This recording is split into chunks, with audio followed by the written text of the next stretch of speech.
Shabbat, Shabbat, come home and rest. Shabbat, Shabbat, Yahweh's best. Lay down the weak, let your soul be free. Shabbat, Shabbat, come back to me. 6 days we work, then we bask. We leave the noise to hear Yah's voice. We listen, we learn, we struggle to know. We walk with Yah through the Mikra. Shabbat, Shabbat, come home and rest. Shabbat, Shabbat, Yahweh's best. Lay down the weak, let your soul be free. Shabbat, Shabbat, come back to me.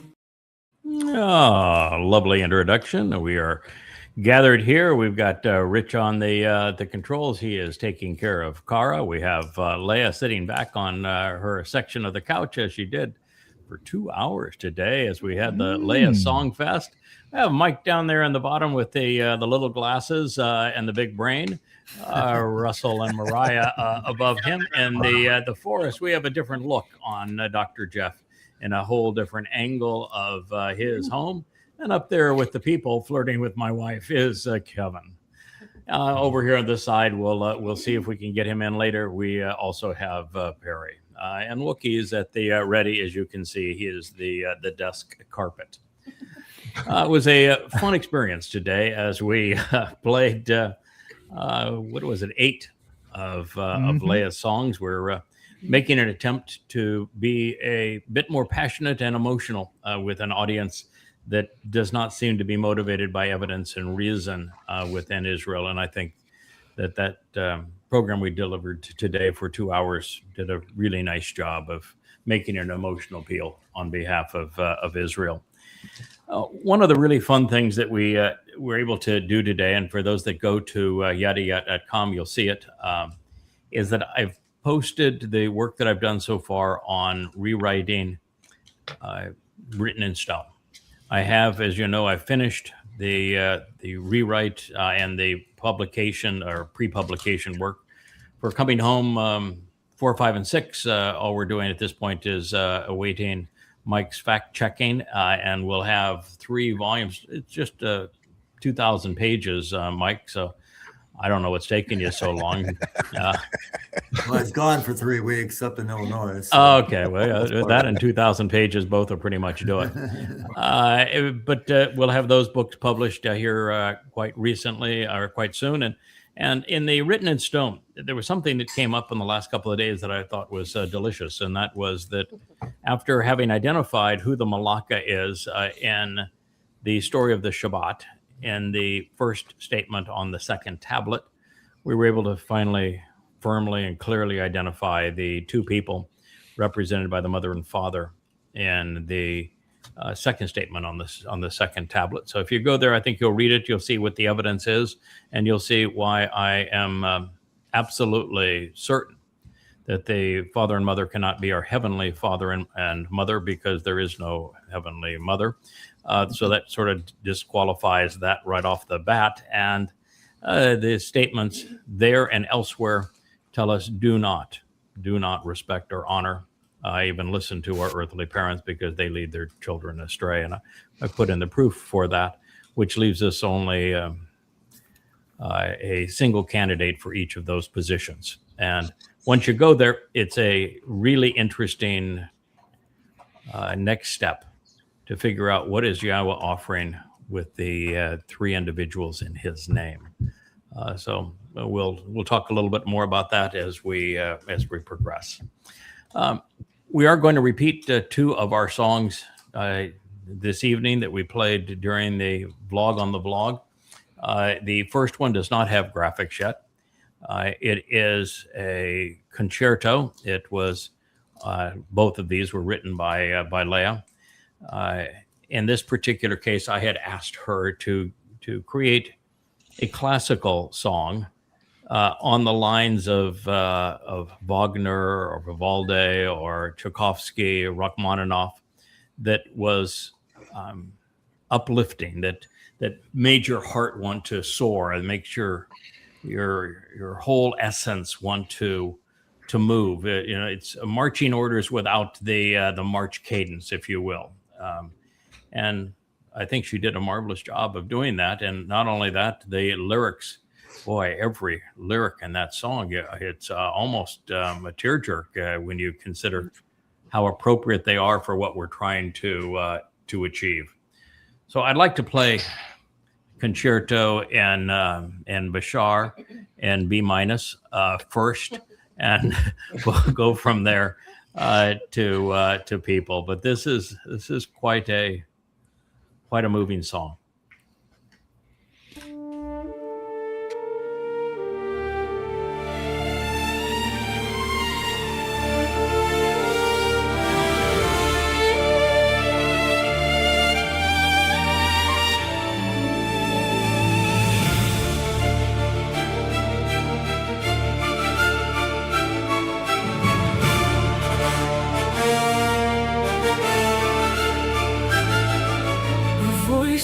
Talking through the wreckage with silken words and witness-worn lips, pulling the truth from the tangled tongues of temples, tyrants, and tribal warlords.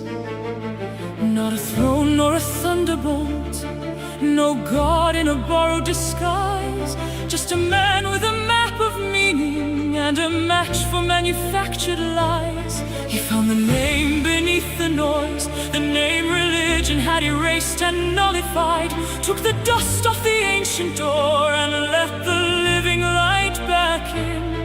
From Qumran caves to crowded airwaves, from the script to the speaking room, Yada followed the thread through the centuries and called the children out of gloom. No price on the pages, no purse for the proof, just a voice for the voiceless and a roof for the truth.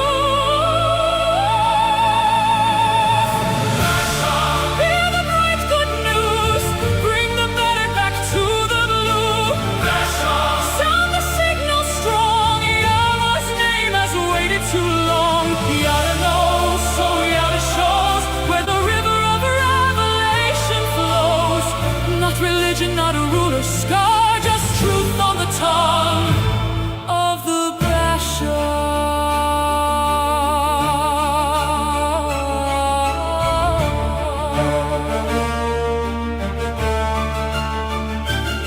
He said Yada is more than reading, more than a word in a weathered line. It is knowing, naming, noticing the Father's mind meeting mine. Torah, not a tethered burden, but a trail through the thorns and thistles. A signed invitation home to family, not a book of religious whistles. Doubt sang first from the doorway, the beloved bore the cost.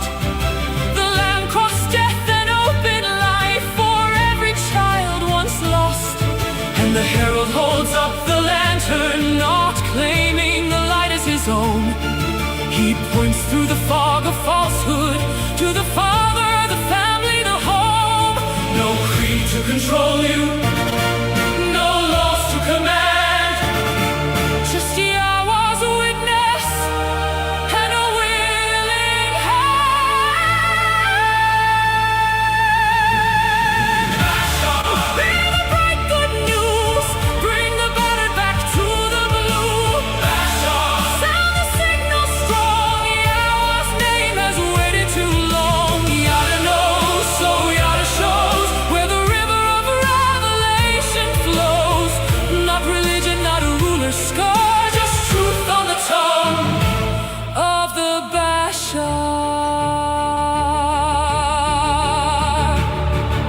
A herald is human, flesh, breath, bone, not the king, he is the voice calling home. No halo for hire, no altar, no artifice, only the evidence, only the witness.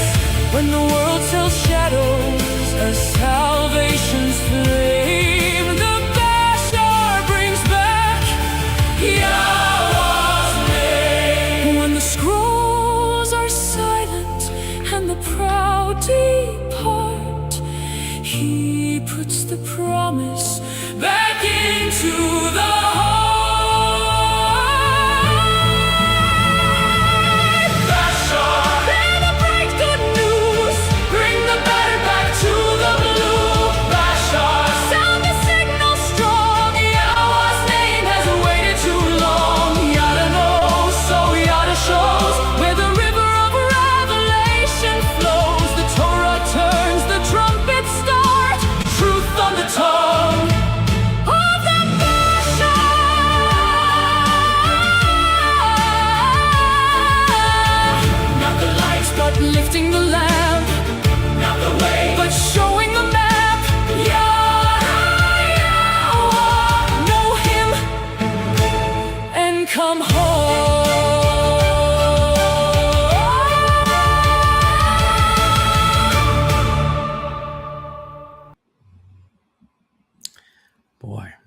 So good. So good, Leah. I can't imagine that with graphics and the lyrics flowing underneath it. That is really it's really extraordinary. And it's not just that the music's so powerful and the voice is so uplifting and the message so sound. It's just the way the lyrics were crafted. It's such an interesting. It must be 20 interesting turns of phrases in that, where just the transition from one thought to the next and the way each thought was presented. It's really artistically done. You're not the only artist with words. Well, it was beautiful. I mean, it does cover a lifetime of work, doesn't it? Absolutely. Yeah, there's some sections of that we could proudly keep as the byline to the website. I mean, it's highly motivational. I may not have social skills in so much as other parts of my life, but I can turn a phrase. Yeah, you can turn a phrase. That is for darn sure. That there were a lot of phrases in that were turned. Pretty amazing. What do you think, Kevin? You haven't had a chance to work on that one yet. You just heard it and had a chance to play it. You'll be the trans man before too terribly long. But what are your thoughts? I love the dynamics of it. I love that how it opens. There's a little hit and then it's quiet and then you get really good dynamics and it's like there's acts to it, right? There's the second act and it gets really powerful and then it comes back down low again and then big finish at the end. So I really like that about that. All of that was programmed in. Yes, I'm a sucker for horns, so I love for the syncopation on when the horns and it's that it's that majestic, that epic feel to it. Bashar, I mean, it's good tune. I love it. It's got some good words, absolutely. So I mean, there were words there. So. Yeah, so you're a horn guy and I'm a word guy. So I'm true. I can't get over the words and you can't get over the horns. Collectively, it strikes me that it's comparable to Wagner's March of the Valkyries. That this piece has that same kind of passion to it, where you'd say, "All right, this is really something special." But the lyrics are 1,000 times better than March of the Valkyries, and I actually think the voice is better because in the March of the Valkyries is strictly instrumental. And this is instrumental and a vocal piece and a powerful message all put into one. So hey, can you imagine we're going to get to do this song with Karub playing the instruments and like doing the backup singing? So yeah. Can you imagine if we get even Dode to sing? Yeah, can you imagine we'll get Dode to sing Bashar? That he'll have the backup. And at the time we'll have Leah with full voice. She'll be in a concert gown and we'll be sitting around the campfire and wow. Yeah. With the Karaboom blasting the trumpets. I bet they're good with horns. I bet they yes, I bet they are. Yeah. They got some pipes. They got some pipes. Yes. Stunning. So, Dr. Jeff, that was your, I think you heard it earlier today. That was your second go on Concerto Bashar. Absolutely scintillating, the crescendo, decrescendo, inspiring, and absolutely and profoundly therapeutic. Mm-hmm. Yeah. So many of those lyrics are so resonate within us because they are the message we've been about now for 25 years. So I love that part. I like the fact that we've got Leia's feet now there, but it's nice tootsies. Nice tootsies. She's over there on the couch with. We don't wear shoes here. With Rich. So what do you think, Russell? I think it's great. Kevin kind of stole all the words I was going to use. The dynamics in it are great. The music by itself tells a good story. If you Yes. listen to just the music alone, but then having the lyrics. I was just able to read them for the first time today. I heard it this morning, but I was busy working, so I was able to read them. But I like there's kind of contemporary, a little bit of modern mix in there with the melodies, because older music Yes. usually doesn't have those hooks that we need now, the generic little craft singles. But I love the part where it's yada knows, yada shows, and that's like a hook, very memorable. It's like people now need that kind of stuff, mixed in with the classics. So I think it's great. Yes. Yeah. It's a lot He's to it. not the light, but he shows the lamp, and he's not the way, but he has the map. There's really some wonderful twists of phrase. Beautiful poetry. It's Yeah. nice. You're an emotional girl, Mariah. What do you think? My face falls off. It's beautiful. My face falls off. You're And an open like- book, sweetheart. Pretty much. You are an open book. I don't fake it well. What he said, as far as like the music and how dramatic it is and intense, but then it tells, there's different acts, like you said, it tells a story. Yeah, different And then acts. the words themselves, the poetry is so loaded. There's So so loaded. much there. Yes. It's Yeah, beautiful. you could do hours just on what each of those turn of phrase actually mean, and how important they are for people to A whole embrace and know. study, multiples. Yeah, it's Study on what that is.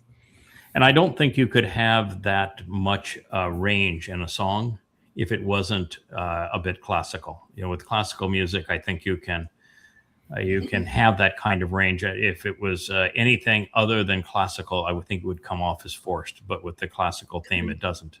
Okay, so can I tell my little story about the research that went into the song? Sure. The research that went into the song was I wanted to create a song that would specifically target intellectuals, Okay. people who are more logical in nature. Mm-hmm. And I searched out which genres of music, and it happened to be classical. And then you had your your request that you wanted a classical song. Yes. Therefore, it just dawned on me, write something very epic Yes. about what it is they need to know. Mm-hmm. And I think I stayed up the entire night writing it, ripping it up, rewriting it, and so on, until I was happy.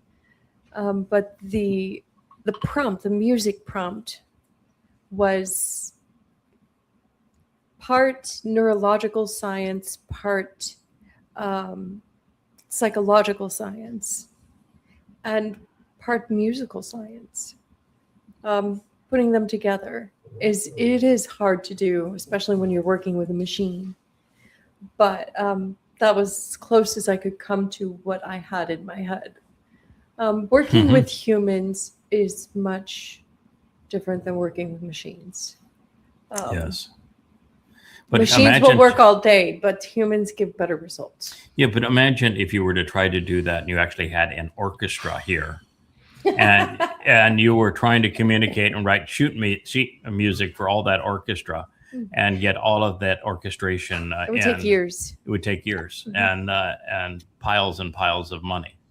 Yes. And so this is one of the marvelous applications of AI. You can say, you wrote every lyric. You can say this is, and you've trained the voices. This is, and you say the kind of genre you want, what kind of, you choose the instruments. And so it is. Yeah, these are not simple prompts. These are very close to the 1,000 character limit that Suno allows.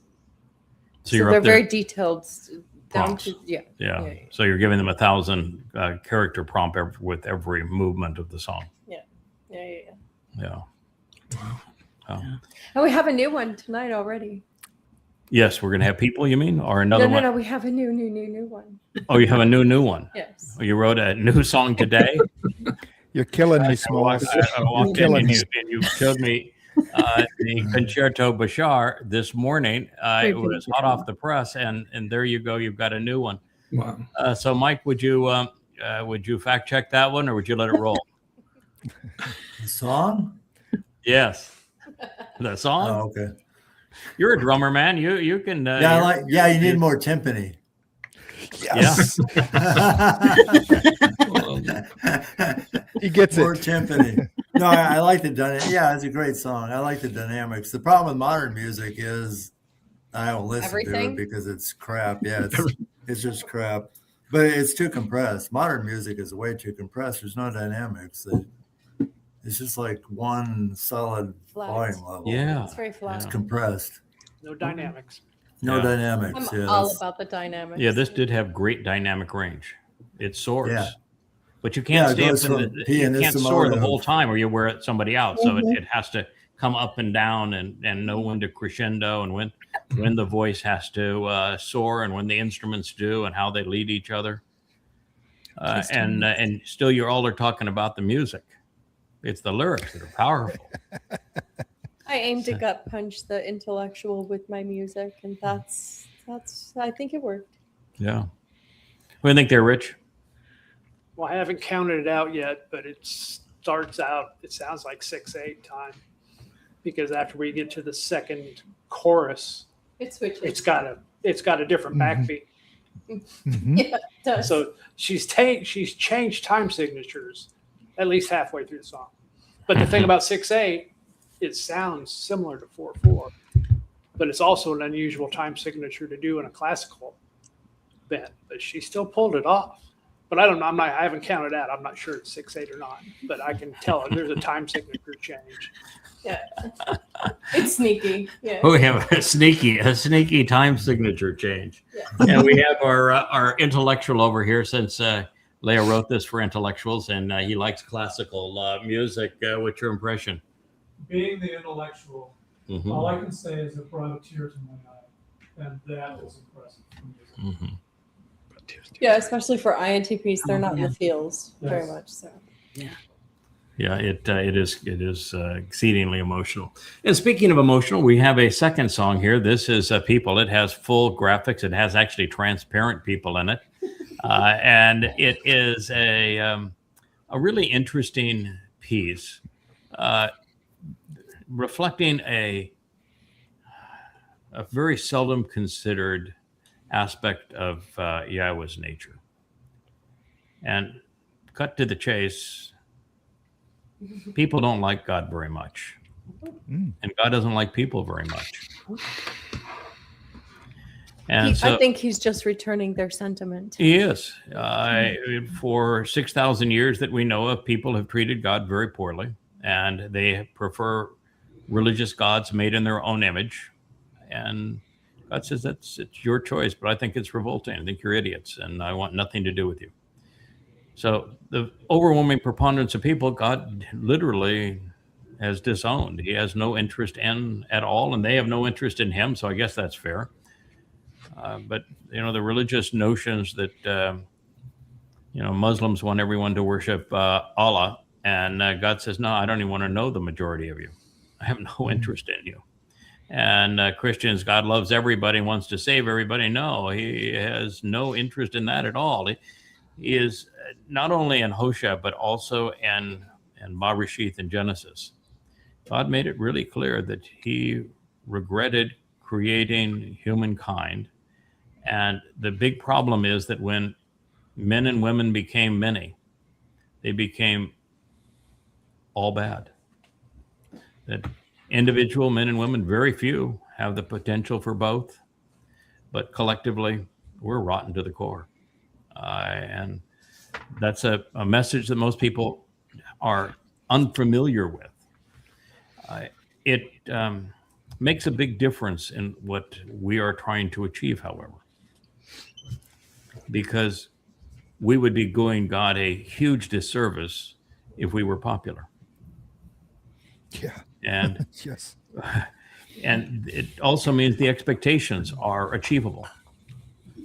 We'll get hundreds of people that'll be part of the covenant and be prepared and equipped and ready to go and chomping at the bit, properly educated and enthusiastic and passionate and intellectually charged. We're going to have several hundred really, really phenomenal covenant members between these two harvests. And that's more than enough. That'll get her done. And It's enough to do everything God wants done, and yet not so many that we're looking over our shoulder and saying, "Oh man, I got to clean up on aisle 9." It's just a really perfect kind of a scenario, and we'll have maybe 3 times that number in the mortal remnant. So that's a manageable number, and it'll be a lot more, maybe 10 times that number or more, as there'll be thousands, I think, in the goyim who'll be brought in to be of service during this time. But there'll be an administration of them as well, and it's going to be a lot more manageable, a lot more achievable this way. So this people song is a one that says, there's a problem with people, and God wants us to be aware of it and to not only share his viewpoint on humanity, but embrace it to some degree, to recognize that God's not trying to save everybody. We're not here to convince the religious to stop being religious or the political to stop being political. I mean, what were the odds anyway, if you're going to talk to a Marxist Democrat or a MAGA Republican, that you're going to tell them, you're both completely lost, or that you're going to talk to a Twistian and say, God's not a man and men cannot kill God. This religion is really stupid. Or a Muslim and say, the reward for killing people is not multiple virgins. I mean, this is really, really stupid. Come on. But it won't resonate. Or you talk to a conspiratorialist and say, vaccines have been done more good for more people than anything man has ever invented. So you may want to back off your universal hatred of such things. And chemtrails is, well, about as stupid as reptilian overlords and flat Earth. So that's our favorite group. I know. I thought we were behind the reptilian overlords. I know we were. I know. I knew it the moment I stepped into it that I was. We have to give reptilian overlords a new opportunity now that we know that Donald Trump is Satan incarnate. So Satan is a snake, and he's clearly reptilian. So got a little snake brain, maybe a frog or tadpole brain in that sucker. So there may be some truth to the reptilian overlords. Just kidding. So anyway, that's the story of people. I probably butchered the song, and now nobody want to hear it. But I do think it's lovely. I think the graphics here are beautiful. I love the transparent people in it, and the beautiful gown that Miss Leia is wearing, and the fact that she comes on stage, she is all ethnicities, and that's something we're trying to do our best at, is being completely open, so that everyone, regardless of country of origin or ethnicity, feels welcome. We want you to come in and learn everything you can about Yahweh and make an informed decision regarding him. And your own soul. Yeah, your own soul. And ultimately, of course, when we are energy-based beings and our souls are covered in light, ethnicity won't matter up to a point. There's still an aspect of ethnicity, I think, that will matter, and that is that culturally, we all bring some baggage in from our cultural experiences and where we grew up.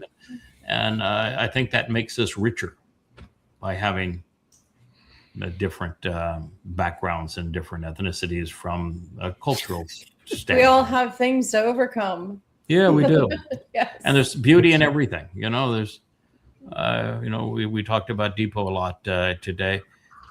He's from Nigeria. I think that is aesthetically, in terms of the animal life and wherewithal, it's the most beautiful continent.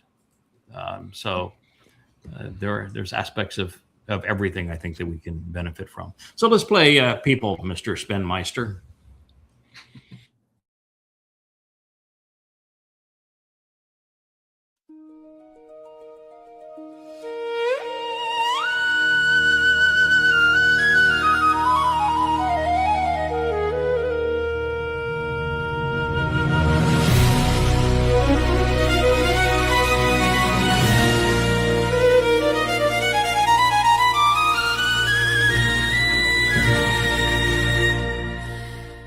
Peace. people who chase people are the loudest people in the room. We're talking, always talking, never listening, and yet letting ego hide all the truth inside, acting more righteous than right. Critics are very certain people, they're the loudest people in the world, with one target, one very easy target, a feeling deep in their chests as they know all the rest. No need to examine first, just be a voice that needs to curse. People who predate people, voices that need a villain, are the weakest voices in the room, with one mirror, one very honest mirror, feeling deep in the soul, says they're fragment, not whole.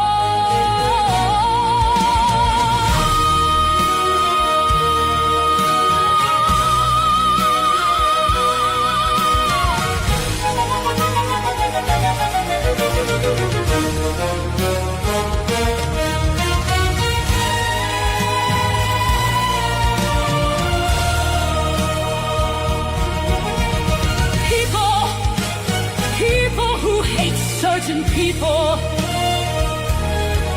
who mix lies and religion, conspiracy and coercion as manufactured consent to deceive people. No more truth and no more light, till they stop the fight. Voices that deceive are the weakest voices in the room.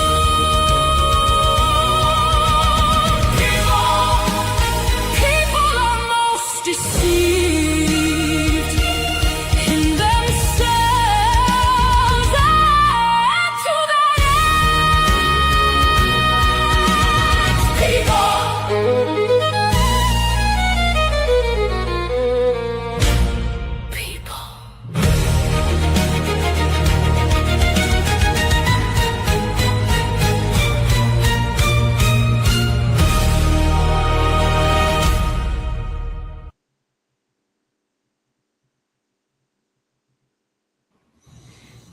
So that's definitely a celebration of woman being strong, being brilliant, being in total command, knowing, I mean, that woman comes across as beautiful, and yet I am here to tell you what I know, and I don't really give two hoots what you think, because I know more than you know. That is a celebration of woman. You know, I am woman, hear me roar. That is that's it, between that song and those graphics, and of course the high voice that shatters the glass, but it's shattering people. Really interesting visuals that have been put together for that song. That is, both of these songs are the kind of thing that if they started playing around you, you are going to stop and notice. They are not, oh yeah, that's some elevator music in the background there, or some modern monotone piece, or a bit of rap trash. No, this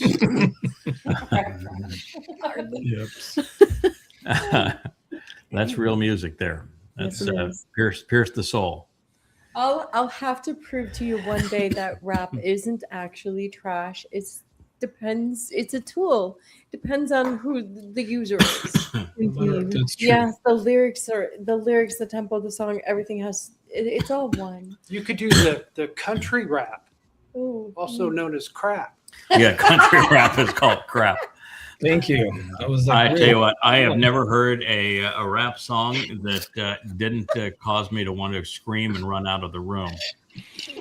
I will play you. So I will play you some of my anthology of Tupac, and we will have a discussion on rap. So there you go. Okay. There you go. That's good. Yeah. Blondie's Rapture is the only rap song I like. That was like the first one that I've heard. Oh wow. Wow. Okay, well, I got to say, Craig and Leah, both of these songs, they are piercing and they are gripping. They penetrate the soul and they grab hold of you. They do.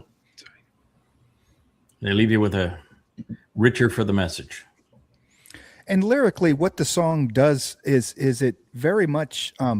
What are the three levels of intelligent communication? You know, the lowest is people talking about other people. You know, you can always tell it's when you're having a conversation with another person about an ideas, right? That is really elevates that conversation, and it's the intellectual between the two people that are having that conversation.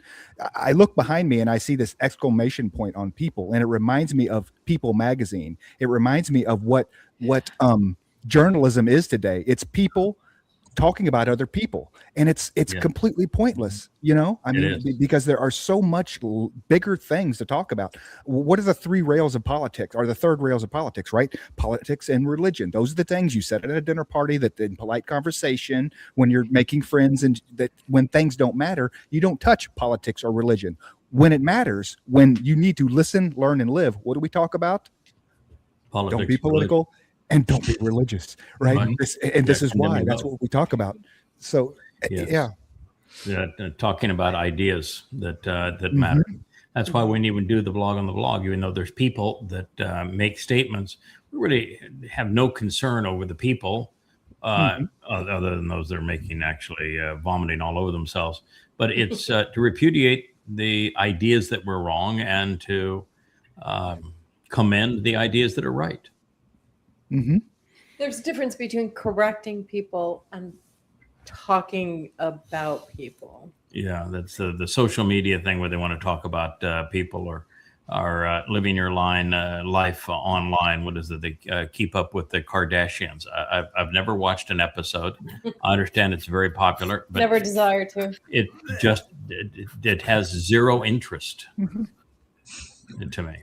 It's everything that's wrong with society, I heard. Yes. Yeah, it's just, that's what that show is. Decadent, meaningless lives. People trying to impress one another. Trash. It is trash.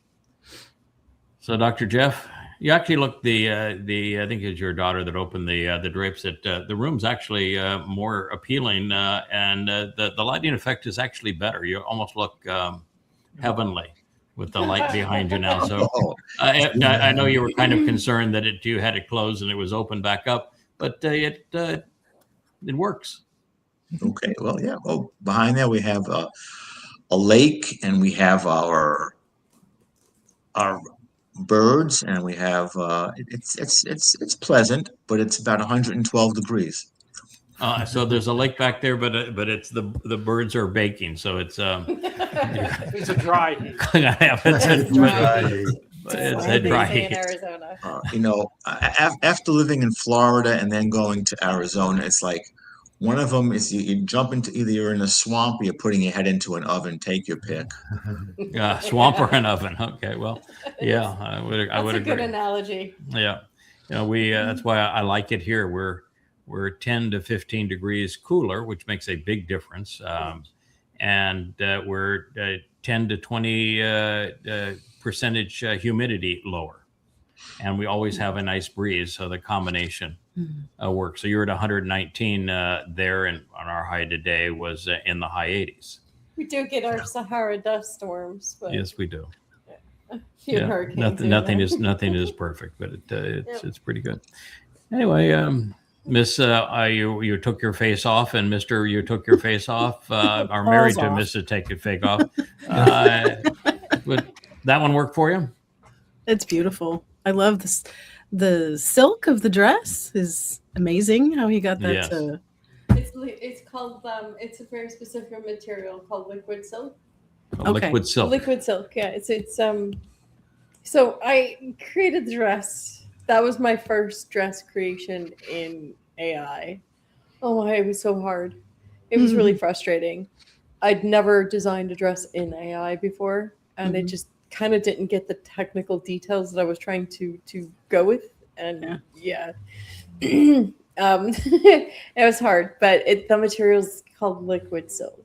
was beautiful. I can almost feel it on my skin. Yeah, it's Yeah. super soft. It really is. That's a lovely material. Yeah, it's awesome. very, those that don't know, Leah was a professional designer, high-end women's apparel. Femme Fatale was her line out of South Beach in Florida. And so she has worked with every fabric and virtually every designer of note in the world. And so now to be able to do, she writes the lyrics for her music, she scores it, she then produces, gives the direction to to Depot or John Boyd, or in fact, a lot of times now it's Matt that is working on these things. You too, Maria, and now she even designs the dress for the characters that are being. She's got some. I just want to know. Yes. I just want to know if the dress has pockets. That's all I'm interested in. Does the dress that have one pockets? doesn't have pockets. Pockets. Okay. Couture does not have pockets. Where you want to put your hands there, big guy? No. It's a very well-known fact that if a girl has a dress that has pockets in it, she will go out of her way to tell you, yes, this dress has pockets. Yes. Yeah, because they took away pockets in women's clothing. Pockets. Yeah, They did. a dress. For that. I do too. Everyone does. Yeah. Yes, but there are certain fabrics and certain styles and shapes that you could not put a pocket in. Indeed. Because if you put anything there, it's going to be obvious that we've placed something that doesn't belong in that. There was nothing that doesn't belong in that dress. No. Yeah, that dress is hot. Indeed. Yeah. So, As is the avatar underneath it. as is the truth with the avatar. But there's a new dress coming up. It's red. It's very stunning. Oh, you got the red dress for the opera. Red dress. Yeah, that's red. it's not enough drum beats in there, is there? Well, I was wondering, did you consciously copy Barbara Streisand's I did. people? This is a counter punch. Yeah, I know the because lyrics it's are very like much the opposite. Yes. Yeah. Like yeah. Streisand's is people who like people are the luckiest people in the world, but that's Right. not really It's a true. counterpunch to her song. Yes, it's the antithesis of that song. Yeah. There aren't. I mean, the lyrics are, of course, the opposite. There's a couple of places where the melody is similar and the vocal range is quite similar, and even the voice in a couple of places is fairly similar, but it's more of a the counterpunch. beginning's similar. Yeah, the beginning of the is similar. song is similar. Well, I got the idea when I was talking to Dr. Jeff, actually, because it's such a cultural icon within the Jewish community, period. Yeah, Funny Girl was the movie. Yeah. Mhm. And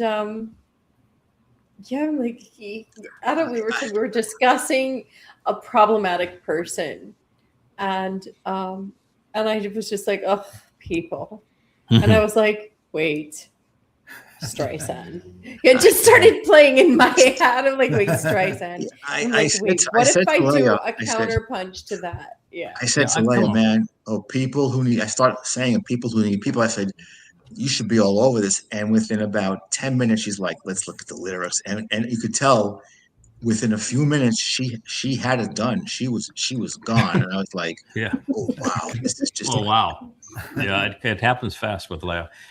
You never know where ideas are going to come from. Growing up, when I made my first trip to China and to Taiwan, is when the first CDs came out. Prior to that time, I was a vinyl guy and had, all the different kinds of vinyls and the fancy Marantz turntables and, the speakers that were the size of sofas. And my home, you had to be cool if you wanted to go out and, bring the girls home after a date. So, you had to have all the good stuff. And I remember the sound quality, the best sound quality you could get with a needle and vinyl. And I went overseas, and after leaving China, I went to Taiwan, and they had in their stores the first CDs that I'd ever seen, and then CD players and little speakers that would go in your ears from those CD players.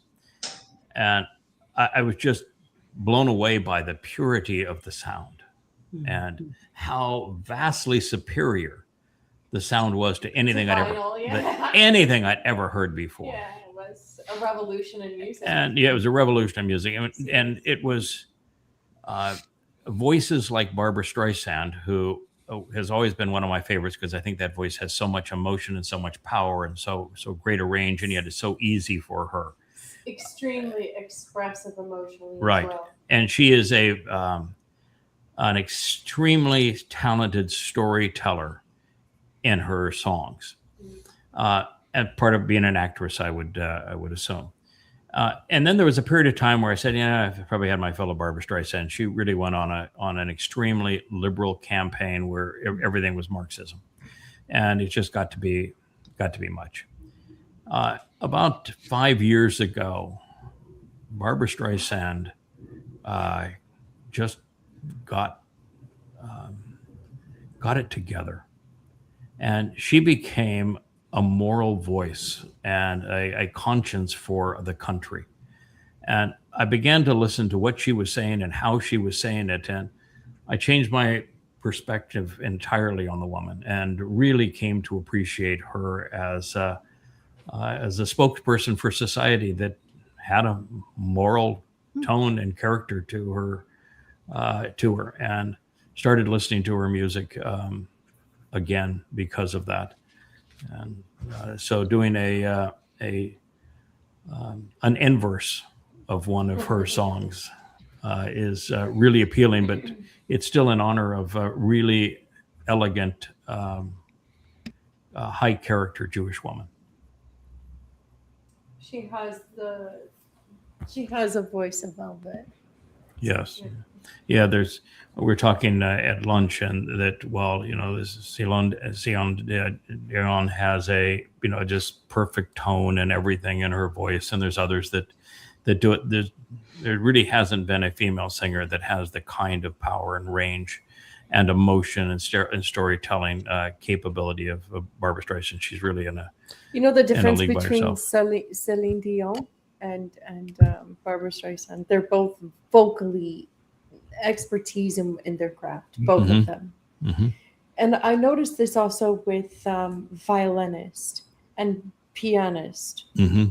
The difference between, I think, culturally, a Jewish artist and non-Jewish artist is that the Jewish artist carries this extreme sadness underlying even a happy song.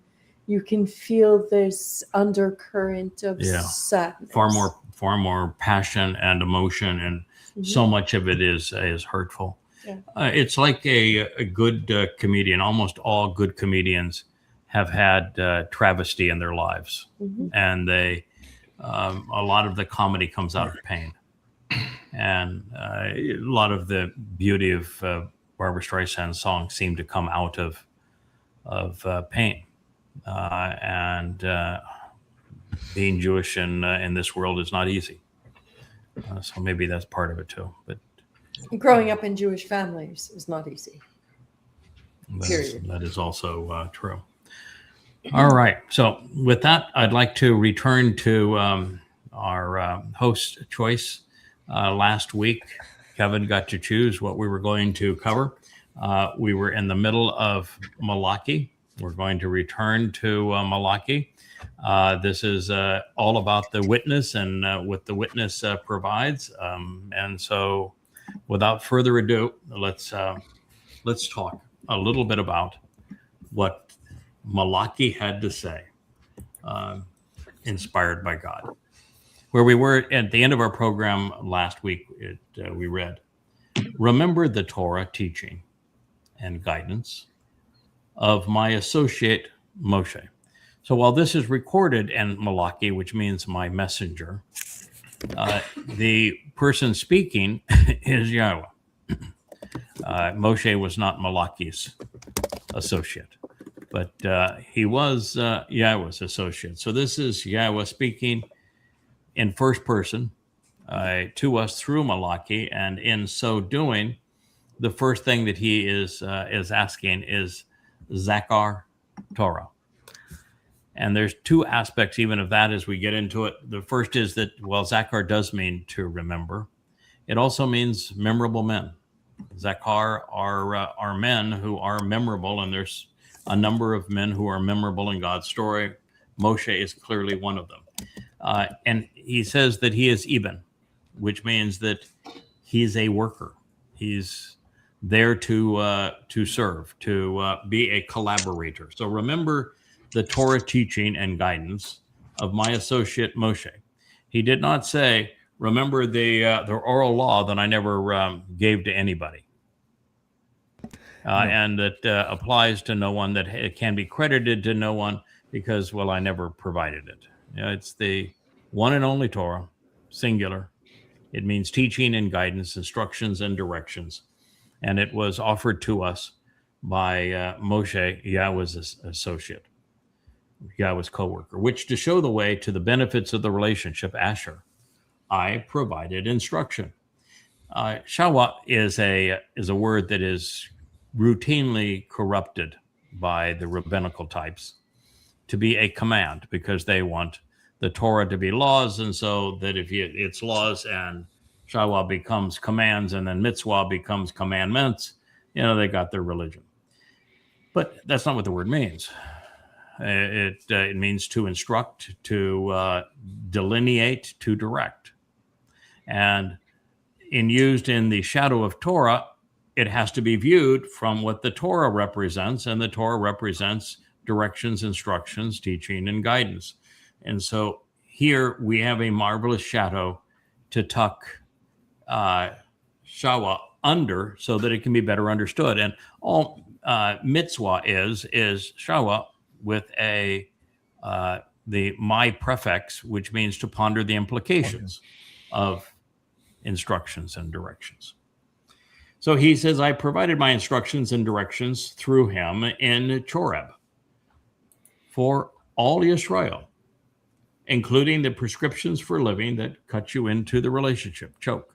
Choke means to etch in stone and to cut someone into to something, and the means to exercise good judgment regarding the way to resolve disputes. Mishpat. Mishpat is to ponder the implications of Shaphat, making good decisions. So marvelous words there.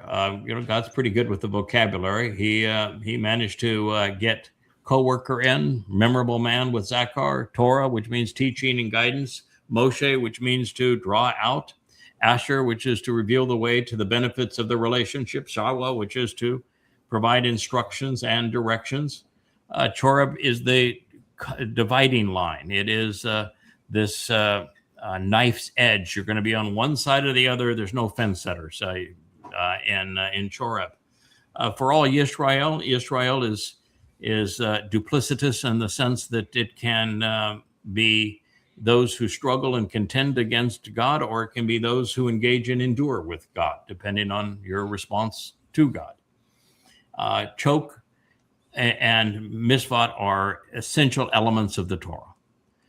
The choke are the prescriptions for living that cut us into the relationship that you can view as being chiseled in stone.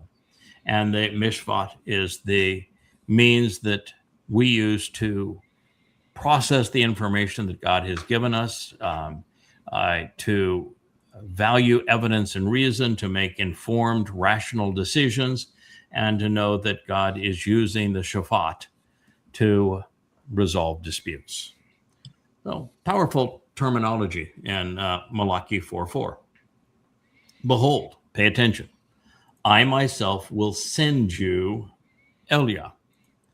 Well, that's interesting because Yahweh took Eliah the same way he took Chinook, right? Mm-hmm. And so if he's saying, I'm going to send you Eliah, you might say, well, who was the other guy that was set up that way?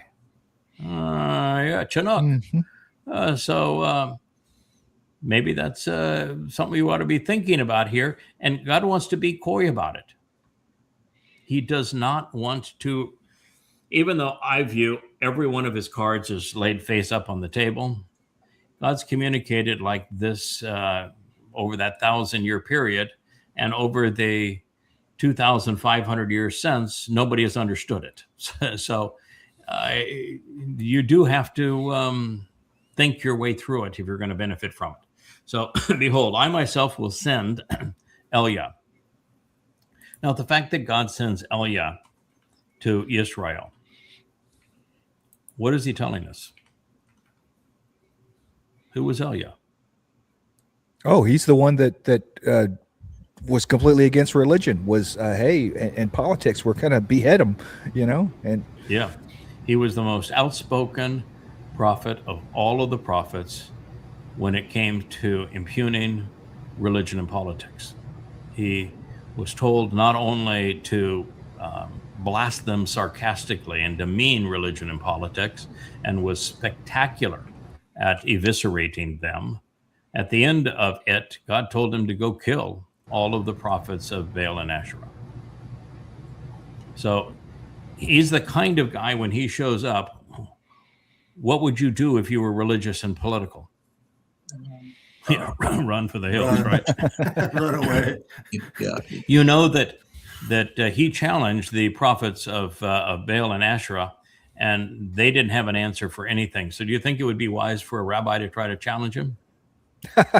Absolutely not.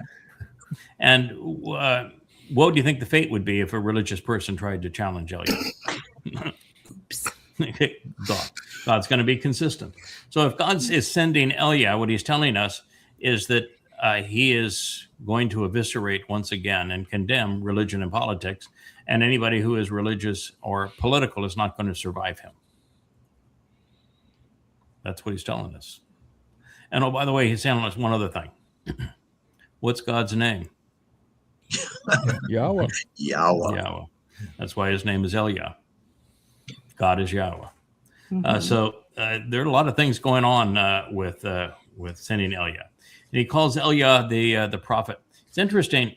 What book did Elia write? None. Anything. He didn't write any book, did he? Are you aware of any prophecies that Elia made? That Jezebel would die. That was the only one. Which one? That how Jezebel would die. Yeah, but you can't call that I understand that is technically the one prophecy that he has ascribed. But my view on prophecy is if something happens before the ink dries on your prophecy, it doesn't count because you have no way to prove that it was actually a prophecy, right? So I think there is one. And I think the one that the Adam of Parah. Yeah, absolutely. Yeah. Mm-hmm. Every aspect of the story of add more water. I want Toba tossed into that fire.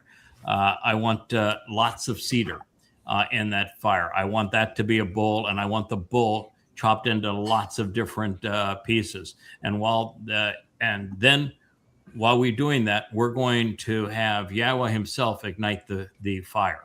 And this is going to prove that religions and politicians, they're fake.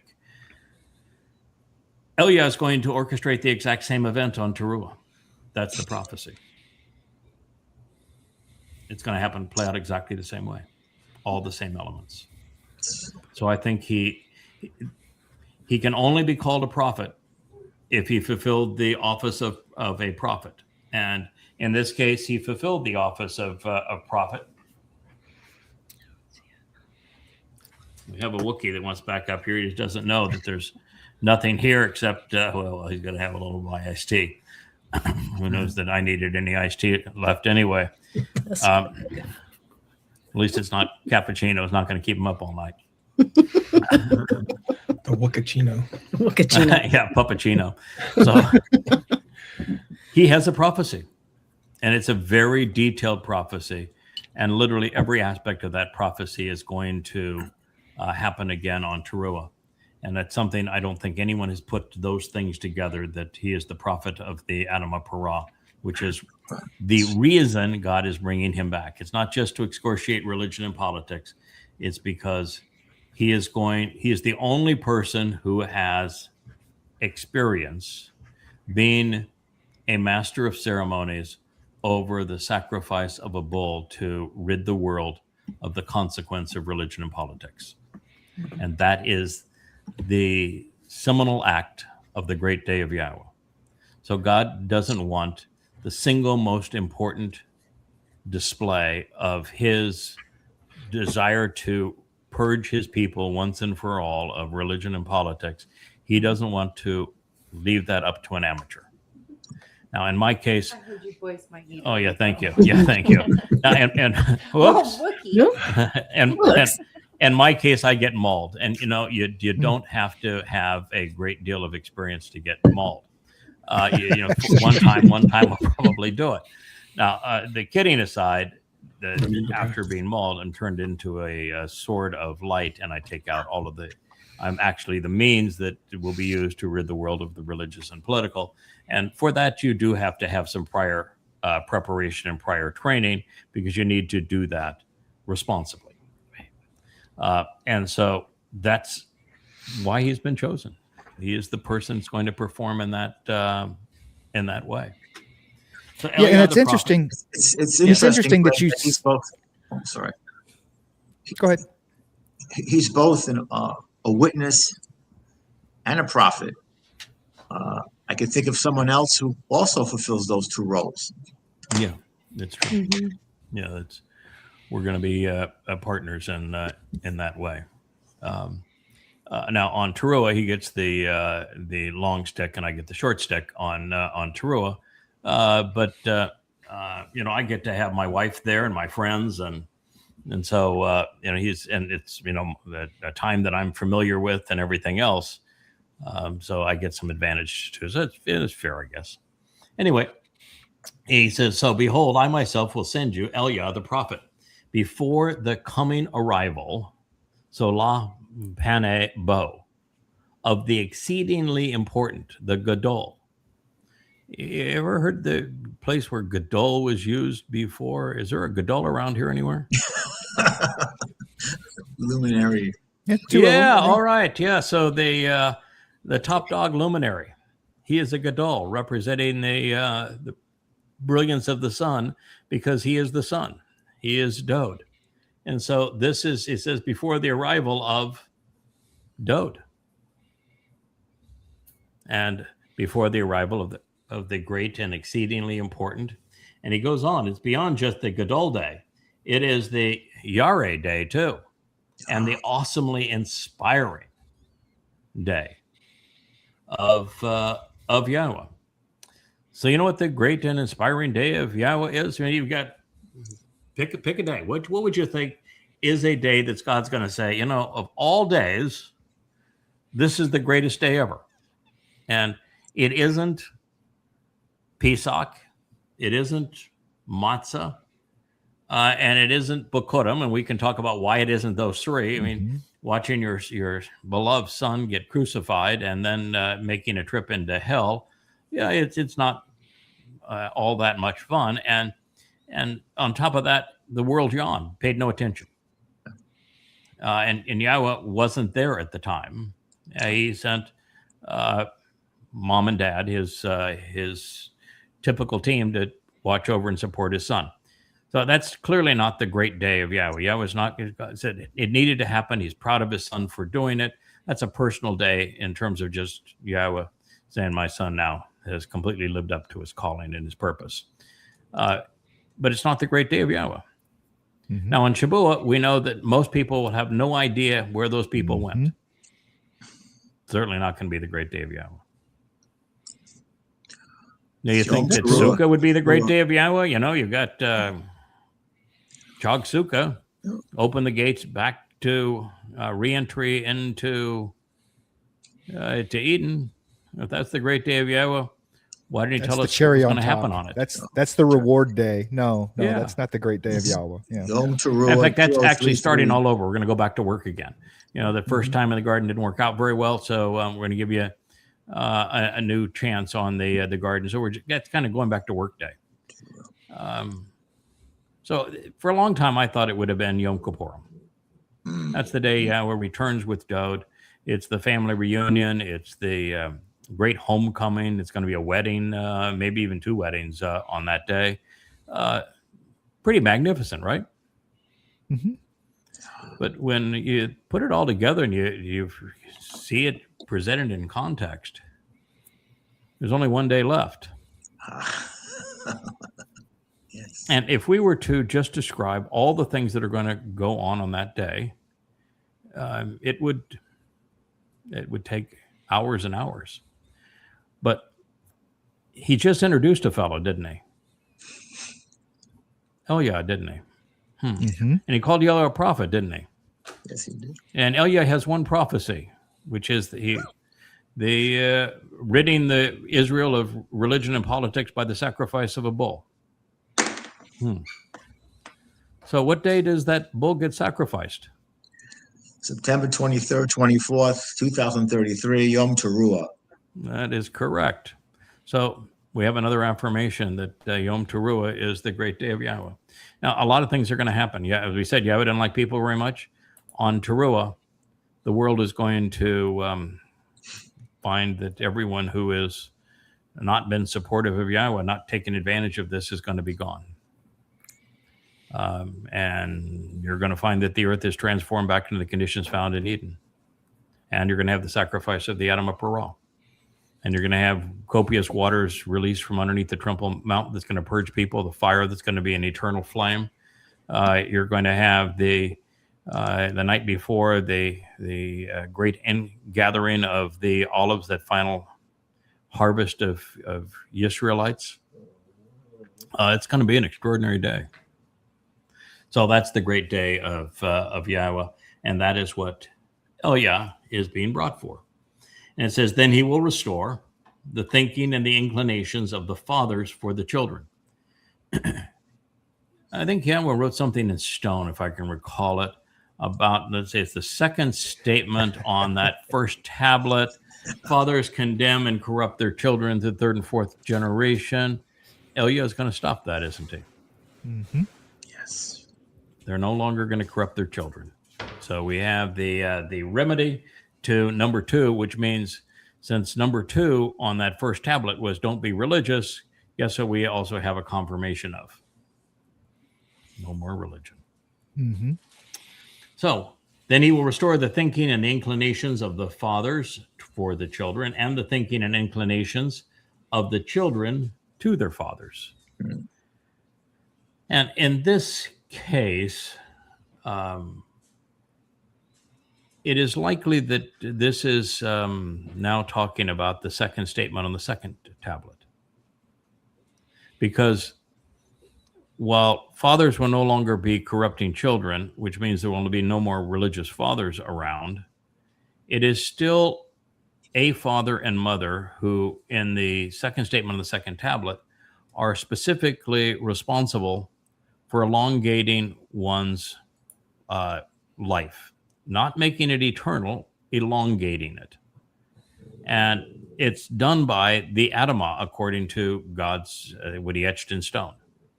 Now, in this case, you have to transliterate Adamah. You can't translate it, because if you were to translate it, you'd say that your life is going to be elongated in the bloody red dirt. So, methinks it's not a translation, it is a transliteration. It's going to be elongated because of the Adamah, is how it is to be understood. And so I think that is going to be what folks are going to be focused on. And fathers is an interesting term here. And when I translated this for this, I should have been more aware of it.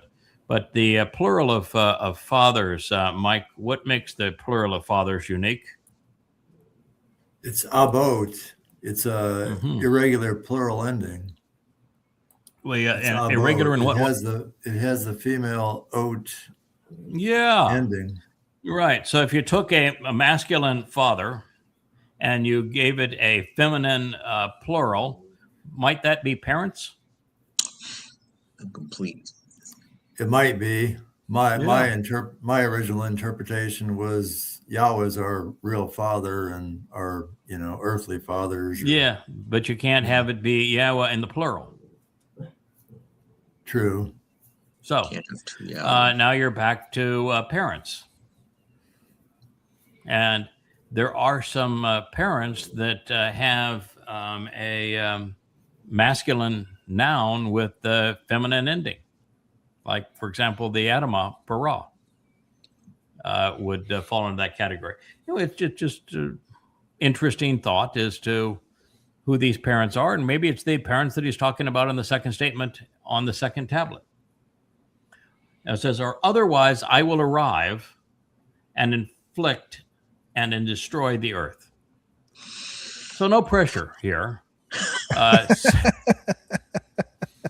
Succeed or the earth goes poof. A little bit of pressure. Yeah.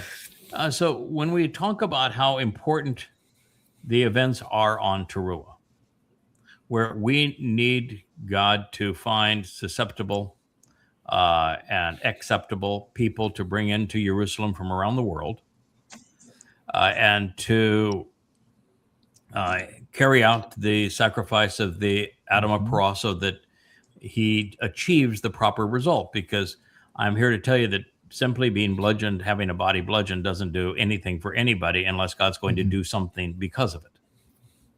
Right. You pour out the blood on the earth, and it is for the benefit of a soul. So he is going to use it to purge the souls. And so he's saying that if we don't pull that off, that's it for humanity. There would be no mortal remnant, and with no mortal remnant, there's no homecoming. Without homecoming, there's no return to the garden. There's no purpose of the earth. His son does not have a kingdom, so he can't come back as king. And it's all for naught, and the earth just gets blown away. God has no reason to continue any of it. Now, fortunately, we've read the prophets, and we know the outcome of all of this, and it turns out exactly as God had planned. But that is the consequence, that inflict and destroy the earth because it is so disfigured and doomed. God's looking at it and saying, it's far worse than it was during the Nephilim period, where the people had become evil all of the time. He says this is even worse than that. And when he's that was talking just about one region, that was one region, one area. This is the whole Teba, the whole planet. And he says in Devarim in the 29th chapter, the world reverts to the conditions in Sodom. And that's the conditions when he sends his Nakar back. And he says, this is going to end up in fire and brimstone. So it could be a nuclear holocaust, or it could be a symbol of the Nakar turning into a flaming sword. Anyway, that was Malachi 4:6. So this is revealing on many levels. Yahweh is announcing that Eliah will advocate a return to the Torah, not a New Testament or a Talmud. So you can't be a fan of Eliah unless you realize he's anti-religious and he's pro-Torah. Eliah is positioned as a Nabi prophet, not as a witness here. And his lone prophecy was the sacrifice of the bull. Symbolic of the Adamah Parah. He's going to be the master of ceremonies for that. He is also returning to Israel, not to America, not to Europe, not to Arabia. He's coming back to Israel. That means that God never gave up on his people. He is arriving prior to the great day of Yahweh, which means that his attention will be directed towards the events of Yom Teruah, the day of the herald in year 6000 Yah 2033, which is when the Adamah Parah will be sacrificed to fulfill the Moed. And he is coming from Yahweh, which means that his soul has been in Shamaim, and that it will be placed within a corporeal body, fully grown as a man at that time.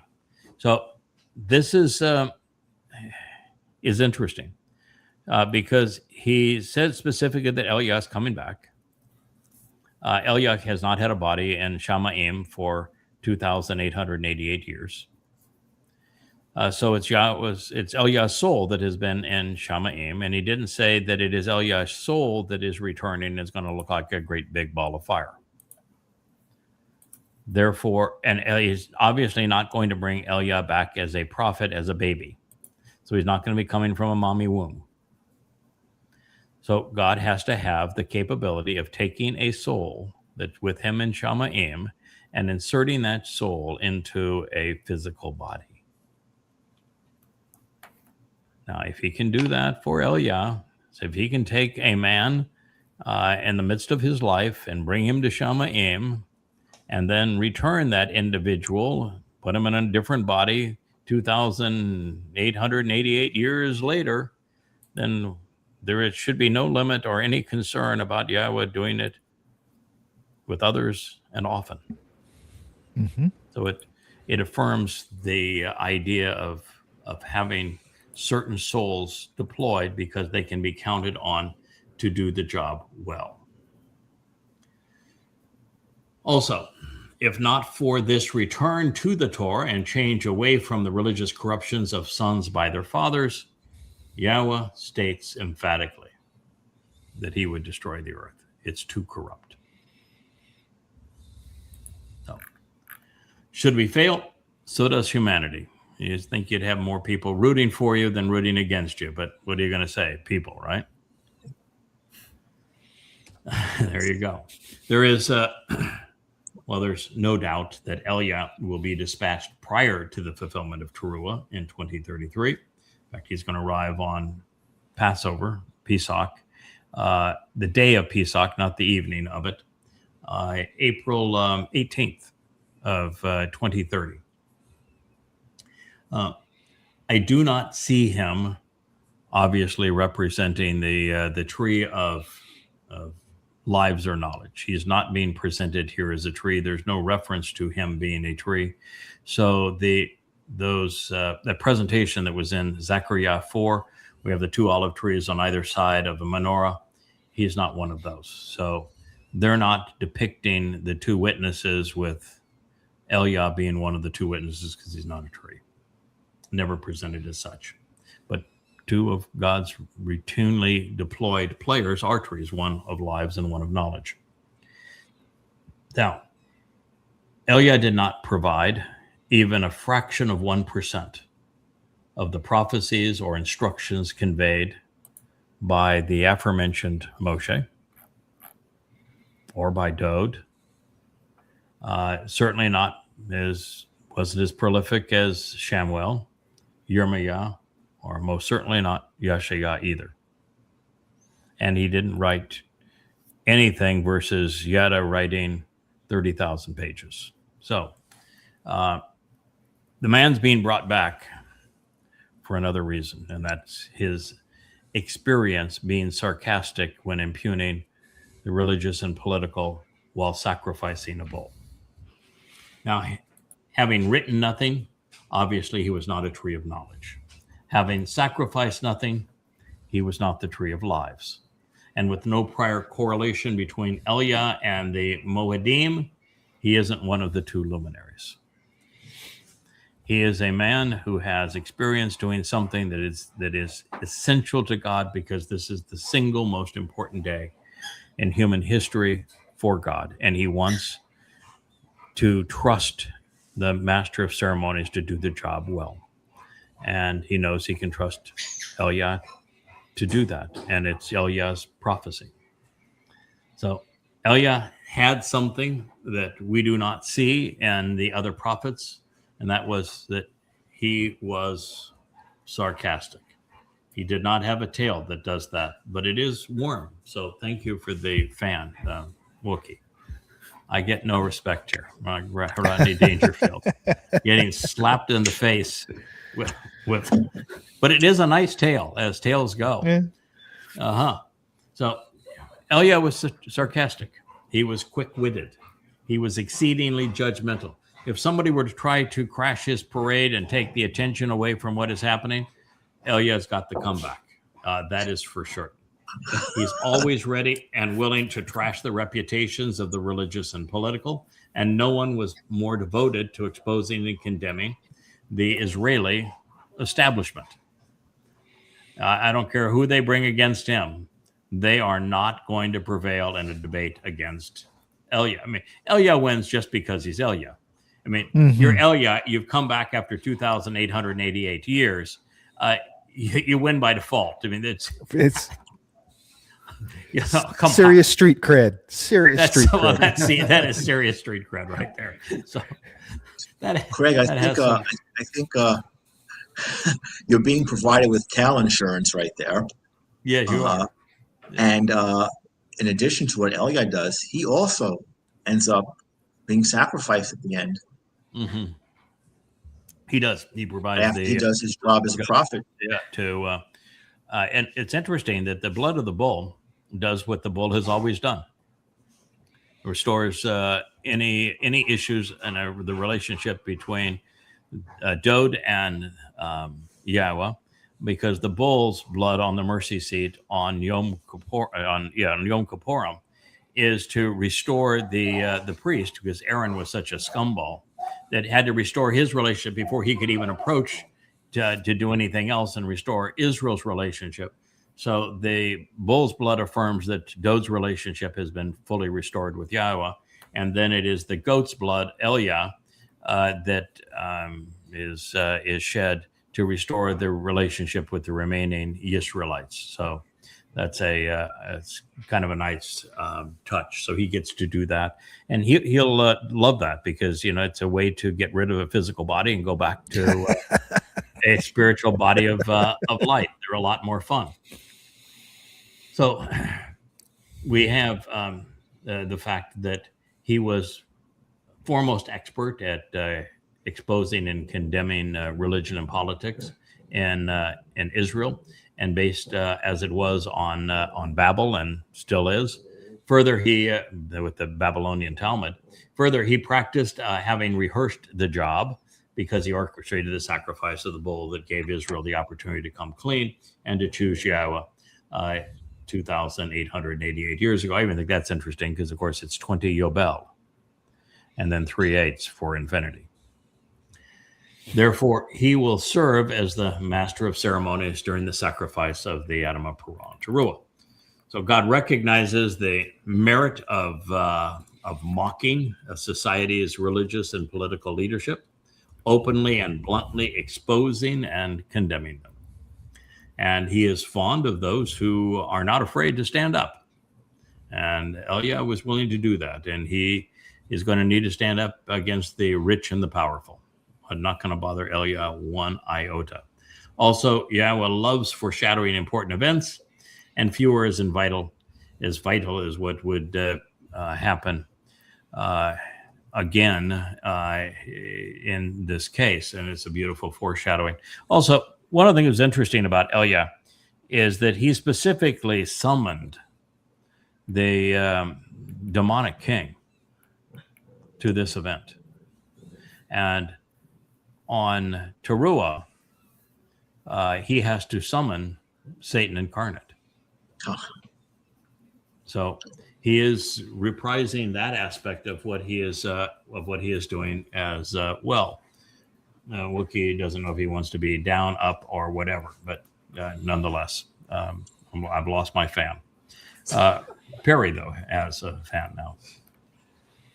So with Elia being chosen to speak as a prophet to Israel in the years before Yahweh's arrival, his partner will obviously share many of the same traits, but they shouldn't overlap.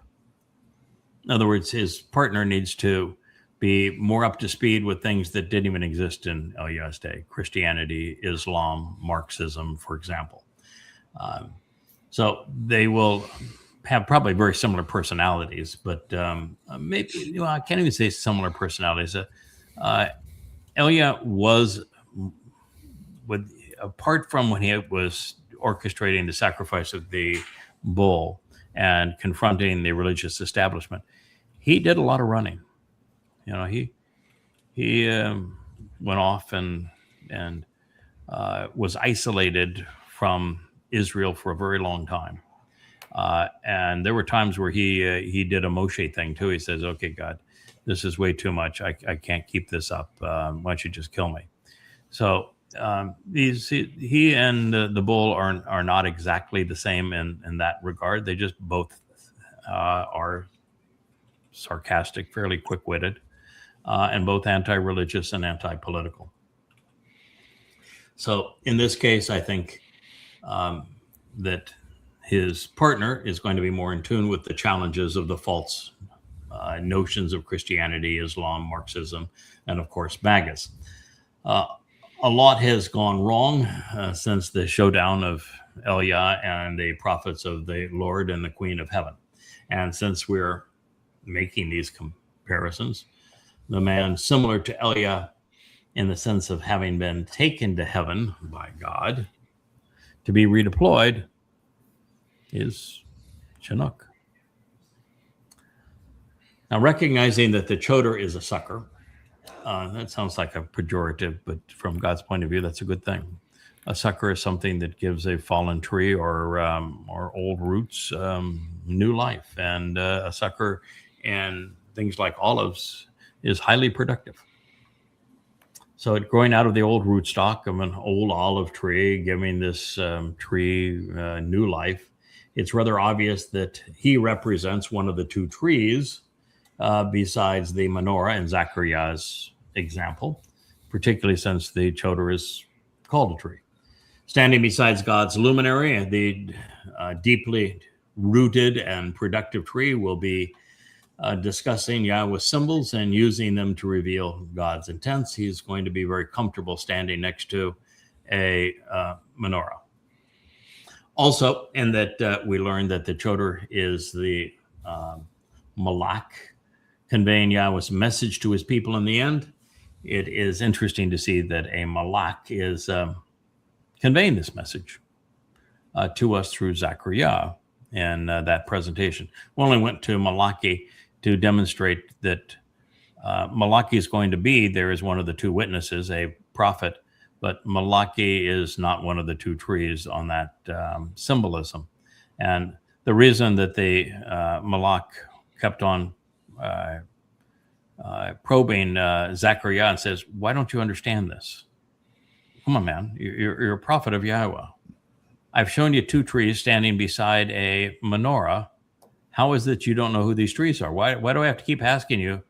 Why you keep asking me who are these trees? Because it should have been obvious. You know, Yahweh has two Maorith and two trees: the tree of knowledge and the tree of lives. One is Gadol, the other is Katan. It should have been obvious, and Yeshaya, Isaiah wrote all about this tree. So he should have known. But he didn't. And of course, this even began by, the memorable men of God and the story of the Torah. So I'm of the conclusion at this point in our journey approaching the development of the witnesses that the Malak revealing the vision to Zechariah was actually addressing the trees and Yahweh's story and not witnesses. It's Dod and Yada, who are the only individuals referred to as branches and stems, but who also represent the tree of lives and knowledge in the garden.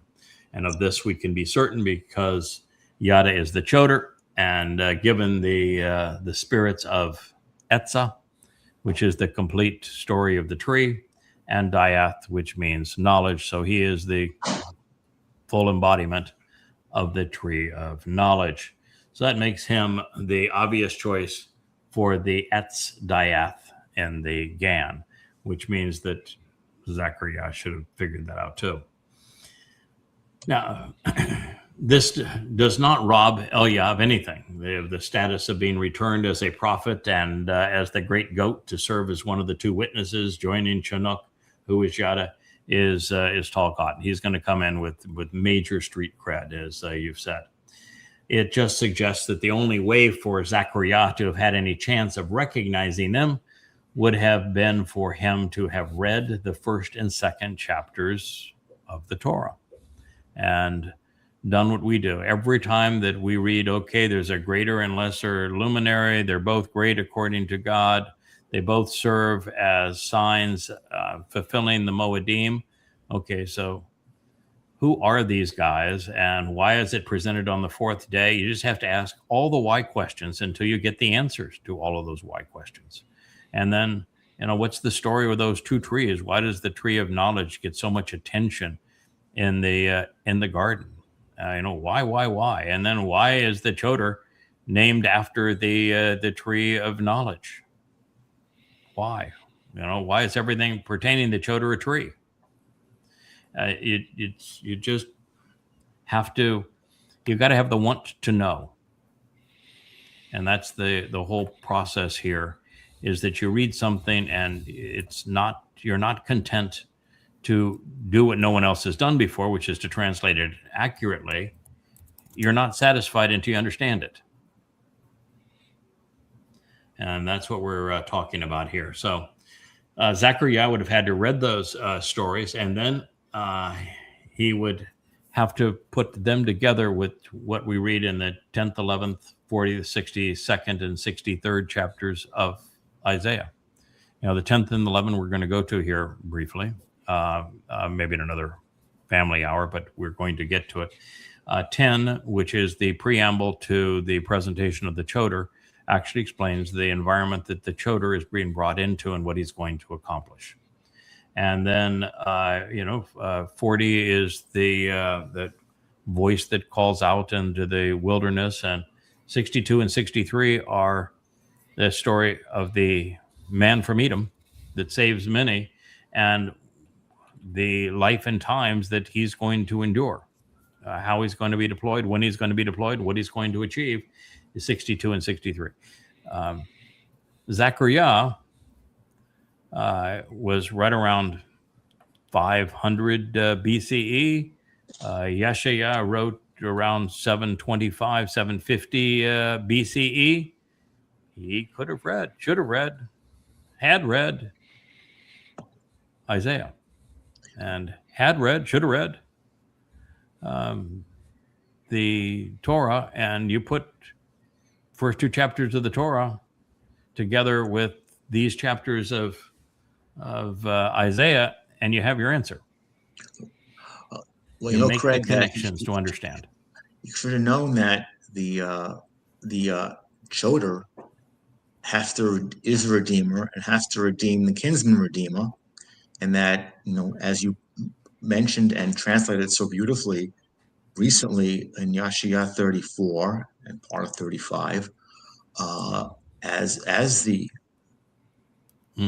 liberator, and and Gaal, and the Gur, as the another hint of the foreigner who achieves the same,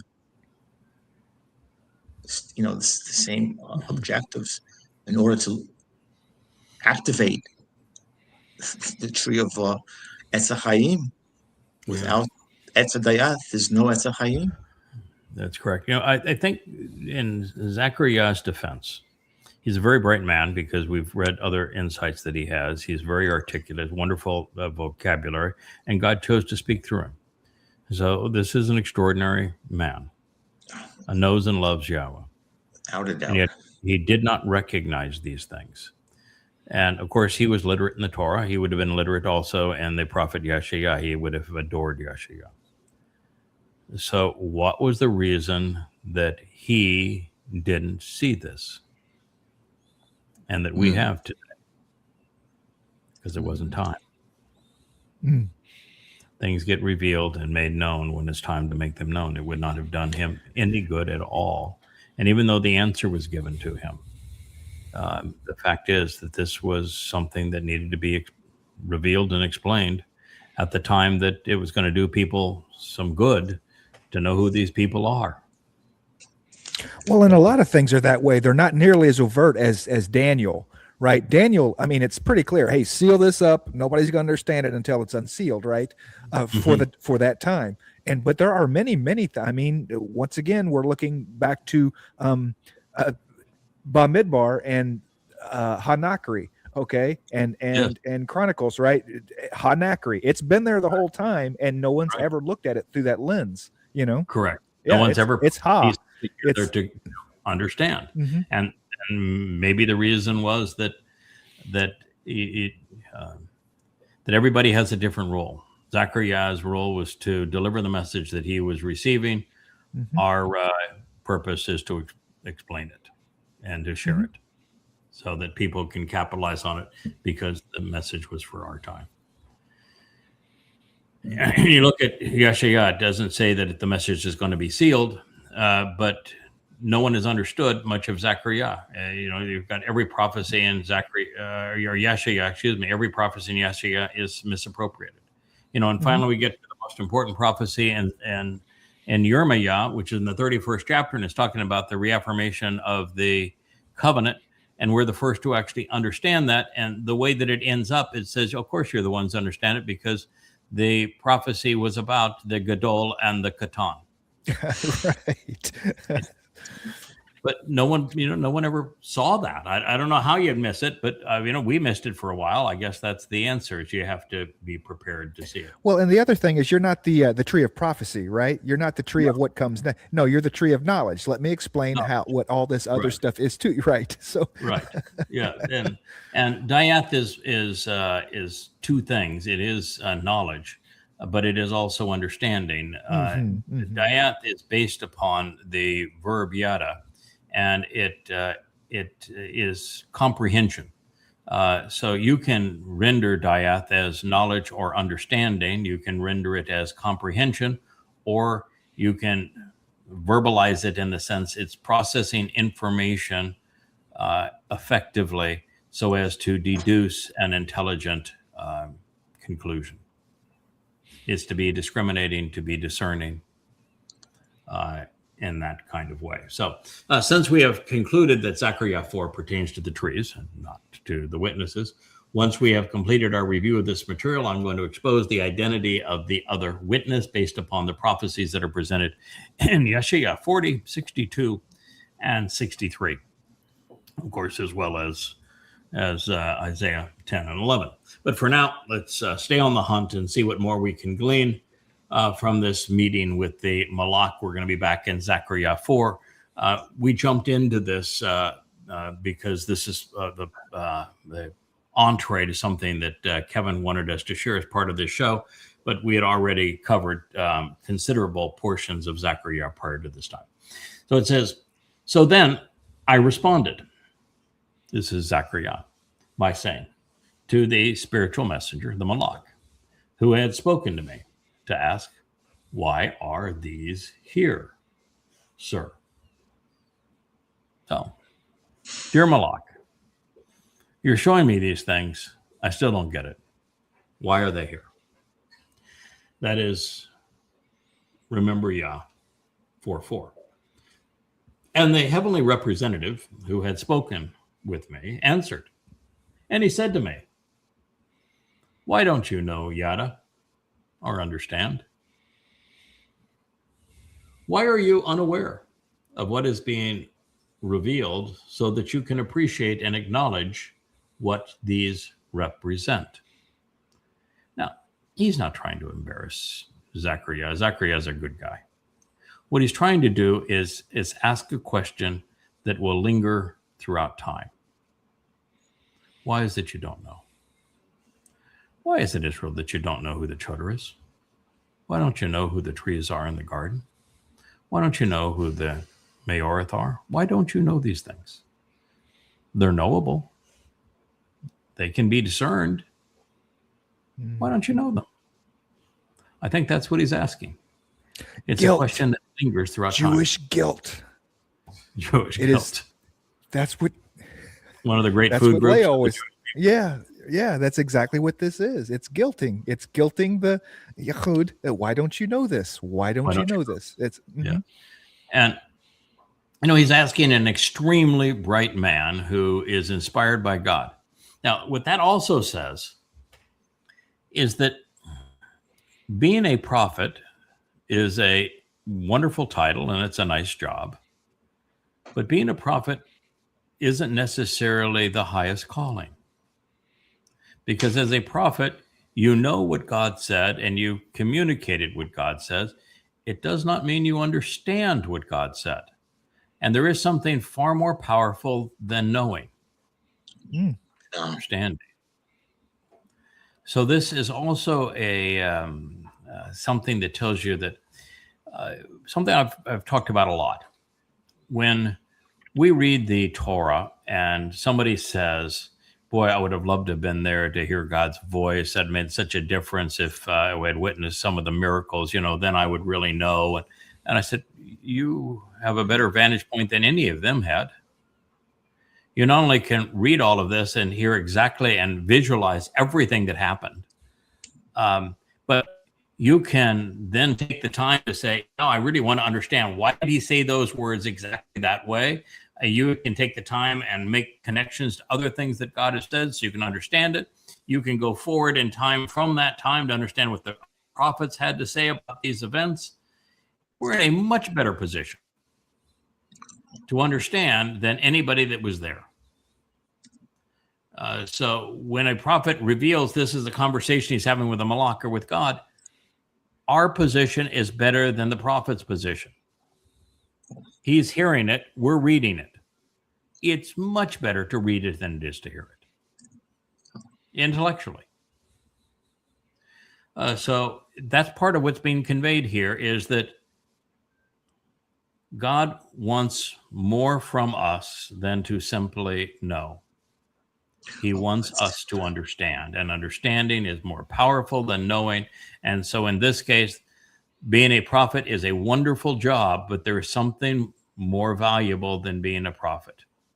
And that is somebody that understands and then can share what they've come to comprehend as insights that do value for people. So they can say, all right, yeah, I know who those trees are. I know what that menorah represents. I know exactly what this is all about, and I know why it's important to you at this time. And so I'm going to tell you the story. Get comfortable, and we'll go through this. You've been selected and have been imbued with the ruach of Binah.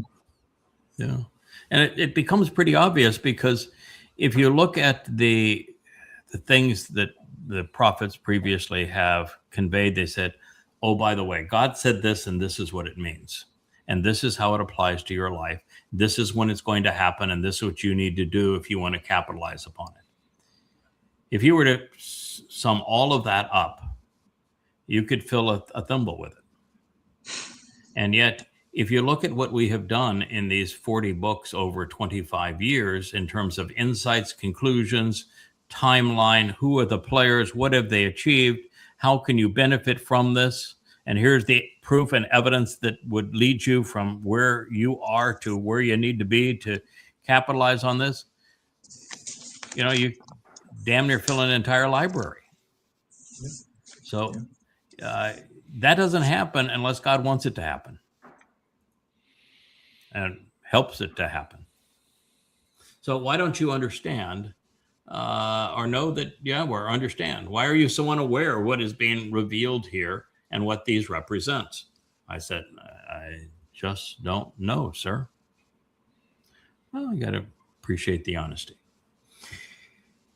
It is the same question, however, that Yahweh is asking his people today.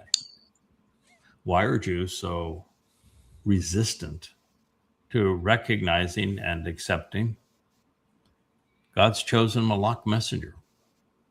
Why don't they know who Yada is? Why are they so oblivious about the correlation between the two Maorith? Why don't they know the nature of those two Etzim trees, their relationship to one another? Why don't they correlate any of this to the menorah, particularly since the luminaries fulfill the Moedim and there's 7 and 7? I do have, an answer to this conundrum. Much of what the prophets revealed was on a need-to-know basis. God does not toss pearls before swine and sees no value in explaining things which would have no value to the audience at the time. For example, while appreciating the interplay between the luminaries and the trees and recognizing that they are Dod and Yada, it's a nice adjunct to our understanding. But what value would that have been a millennia ago? and now on the cusp of the remnant's return to the garden, well, it's essential. Similarly, identifying the primary witness set aside, Elia, the prophet, has gone from a mere fascination to vital to Israel's survival. Now you can say, if Elia doesn't do his thing and do it well, the planet's gone. So now you need to know, who's that other witness? Are there really two? And we will prove that there are two. And one of them is accompanied by a team of people. That is one of the most beautiful things about this whole thing, is that one comes with a team. He has a family. And God's pretty clear about what everybody does and what their responsibilities are during this last period of time. And it is all based just cause a remnant to survive. Properly identifying Rahab as Trump was neither possible nor beneficial prior to the last couple of years. Wouldn't have helped anybody. Now it does. So further insights build on themselves. The more we know and understand Yahweh's plans and the people behind them, the more adroit are prolific are our connections. We can go from an interesting insight to thousands of them. And just as trees grow from a seed and then mature before they bear fruit, we have to establish roots, branch out, and leaf before flowers bloom and fruit emerges. Same process. I like the fact you guys are sitting in the midst of a whole bunch of trees. That looks like a tapestry as well. Yeah. Yeah, it is. It's another one. It is. Yeah, you went from the library to the tapestry of the trees. It's really, and the way that it takes the light is really it's really beautiful. It's actually a light behind it too. You put a light behind it to brighten it up. Yeah. The water looks brilliant. So see how it glows. The water is absolutely gorgeous in it. Isn't that pretty? Yeah, there's the trees in the garden. Yes, exactly. I love it. So the very depiction of a tree is the same thing here. It's got to grow up, mature, branch out, leaf out, and then blossom. And that blossom has to mature into fruit before it has anything to offer. But once a tree matures, it can produce fruit faster and faster. It can produce fruit as fast as somebody can process it. Now, in this case, Moshe announced that these prophecies regarding the trees, so he is the one that made those prophecies. So why not listen to his call voice? After all, God is trying to do something wonderful through them to reacquaint Yehudim and Yisrael with Yahweh. And the one being deployed on behalf of the other is asking nothing in return. I've been doing this for 25 years of research and writing, and he's just trying to reflect the sun's light so that you are directed to the tree of lives and can capitalize on that. And we've made it exceedingly convenient for everybody at yadayah.com. And, there's the whole Yada Yahweh library. The books now talk to you. They turn the pages. The marvelous presentation of all of this that Joe has created for us. And then you have all of the fun faces and the people that are part of the covenant family on that family page. It's marvelous. And the timelines, so you know exactly where you are, and the Yahweh vlog where we talk about all these different subjects. But the value of the site is that library, the books of knowledge, the Yada Yahweh series. So please, Israel, come to Yada. Appreciate why he was sent to you. Now, additional answers regarding the composition of the trees are provided in the 14th Mashal proverb, because it is the first time the Choder is actually introduced. He's introduced in the 14th Mashal several hundred years before Isaiah actually writes about him. Now, that's the same thing as Solomon giving the story of the Nakri. Why he didn't have to explain who he is, because Moshe already did. And it does identify the Choder as the tree of knowledge, even in that 14th Mashal. And it even identifies him as Yada. And it is the first and only time that Choder is mentioned, other than when we read in Yashaya in the 11th chapter. Therefore, since the spiritual messenger was already duly impressed with Zechariah's previous session, which was recorded, where he came to the conclusion that there would be a new turban and new linen garments for the priest to wear, because it'd be a new priest. And it was from that we were able to deduce that Dode is coming back as the high priest, because he's already performed that role when bringing the Aaron of the breath into Jerusalem, and he was wearing the ephod of the high priest and dancing. That he's the guy that's going to be the high priest, that's going to anoint the mercy seat of the Ark of the Covenant. We deduce that because of comments that Zechariah made. So we know he's a smart man. I'm pretty up on my Torah, and I would not have put it together had he not laid it out that way. So we know that he's considered exceedingly smart. And knowing this was written some 500 years. Excuse me 1 second. Try to get my dog's attention. I threw a chew toy at her. She's biting her nails again. So we know that there was a significant difference between the time that this was written and the time that the Choder was introduced in the Mashal. It was 5 centuries. So he should have known that as well. Now, knowing it, by the way, and making the connections are two different things. This summation of the word picture painted by Yada 3,000 years ago will be fully amplified, and we're going to go back through it later. In fact, this very book that we're previewing here. So right now, I'm just going to give a kind of a high-level overview of what is said in the 14th Mashal, pursuant to the Choder being Yada and being a tree that is the connection that the Malak was hoping Zechariah was going to make. It says, he who walks with integrity in what he knows to be right, credible, honest, and never wavering, respects and reveres Yahweh. But the devious one, having departed by misleading others along an errant path, disregards and shows contempt for him. I wonder what that's talking about. Against the mouths and the pronouncements of the foolishly stupid, the belligerently stubborn, and irrationally corrupt, these simpletons who beguile a group of idiots, a Choder, the rod of divine justice, the stem off the main branch, a productive sucker from the fallen stump, he's going to rise.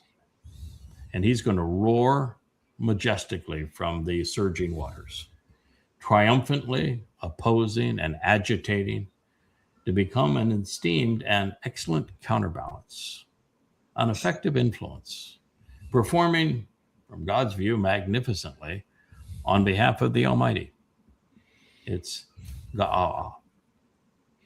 And so the language of the one who learns, who comes to understand and then teaches, will focus on what he observes. That's Proverbs 14, 2 and 3.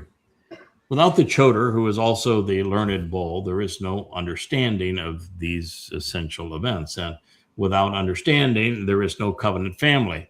There would be no purpose to the Teruah harvest, either with and without the responsive bull doing his thing. He is the witness to what is forthright and true. So it says, without the Eleph, which is the learned and productive bull who increases 1,000-fold, the manger would be empty. And yet, a large, productive, and abundant Teruah harvest will be derived and produced by the authority, capability, and empowerment, the overall effort of this shore. this thoughtful and responsive bull. 14:4.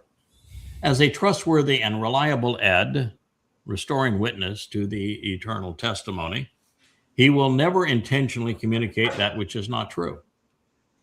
He didn't say he will never communicate something that's not true. He said never intentionally communicate something not true.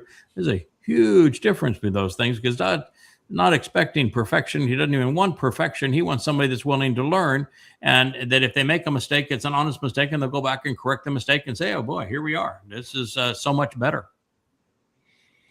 So he will never intentionally communicate something that's untrue, and yet a false and misleading witness pours out a torrent of lies and delusions.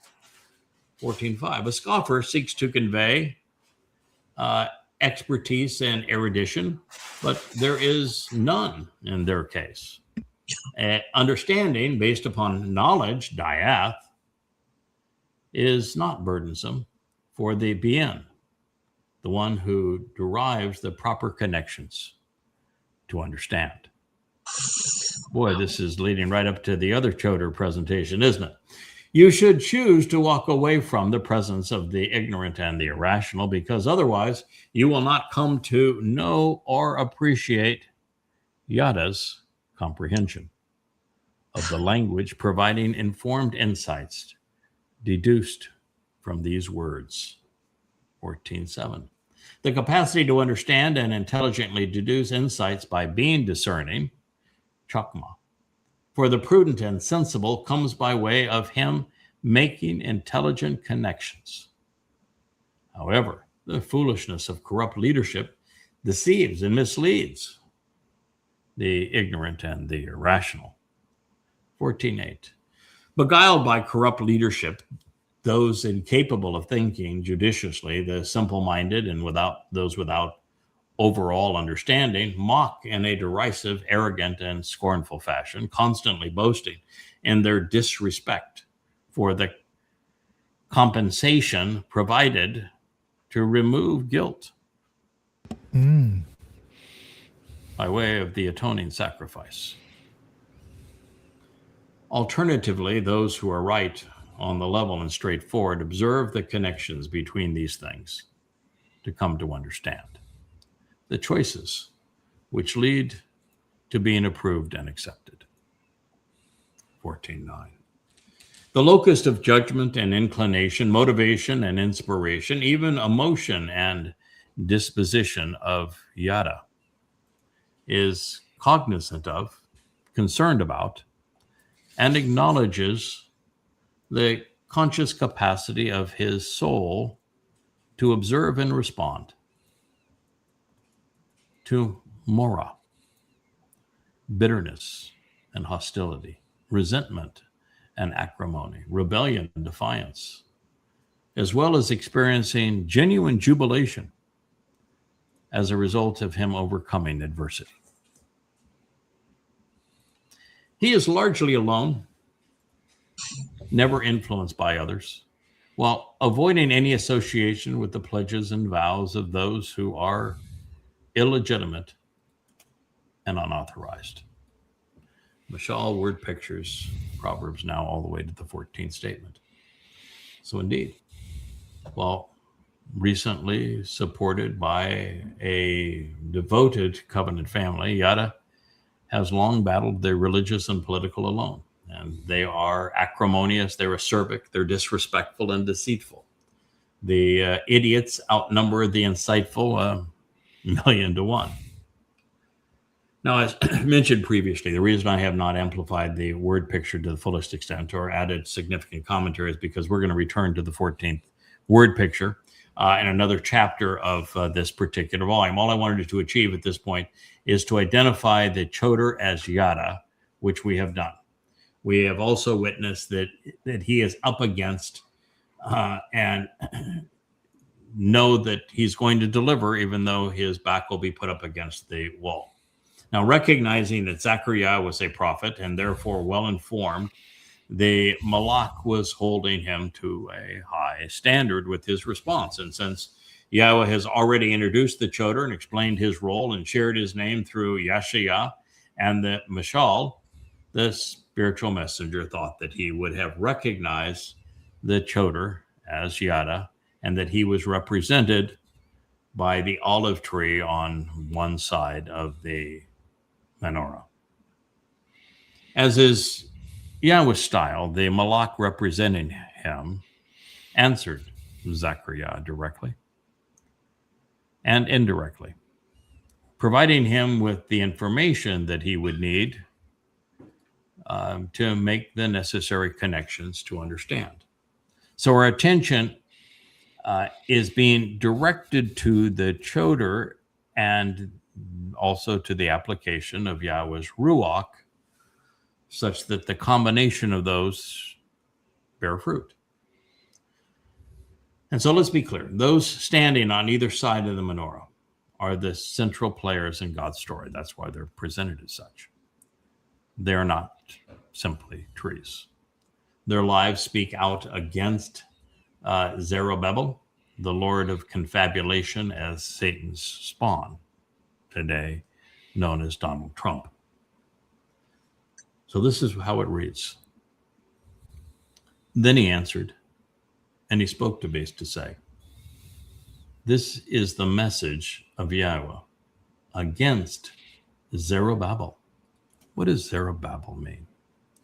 It is the nauseating seed of the Lord and confabulator, the confusion sown by Babel and resulting commingling. Boy, is that ever appropriate for today.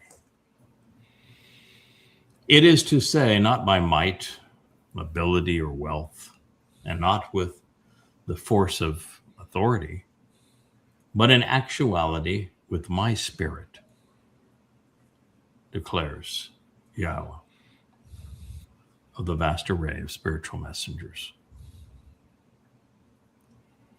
This is going to happen because of the Spirit of Yahweh. And when you look at the application of the Spirit of Yahweh, there's only one man that gets 7 spirits of Yahweh, and it's the only time that the spirits are actually identified, providing these very necessary traits. Spirit of Yahweh, Spirit of Chakma, wisdom, Spirit of Bien, understanding,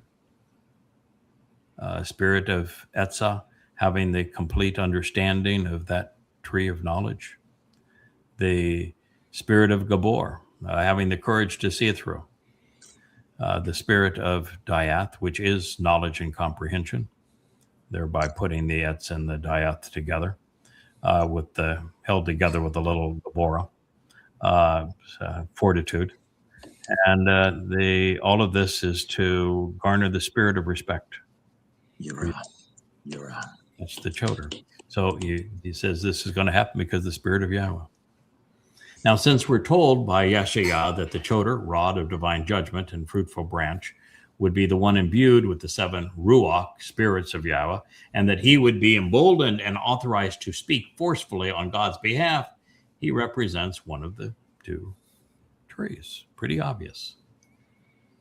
Going one step further, Yada has, with Yahweh's explicit authorization, exposed and condemned the Lord of Babel's seed and spawn as never before, having written 13 volumes of goddamn religion, Twistianity, and Babel. Got that one covered. He was the first to identify Trump as Satan. Good there too. And he has done so without financial compensation from anybody or assistance from anyone in a position of authority. So Yada, as the Bashar, the Malach, the Zeroah, the Kol, and the Choder, he's the one that fits the billing as one of those 2 trees. Now, up to the point of the messenger's question, Zechariah had been shown a menorah and 2 olive trees, both of which, well, you can put the pieces together of God's story to understand, including the connections between them. Furthermore, his interjection of the priestly head wrap into the previous vision in the earlier chapter confirms that, well, Zechariah knew his Torah.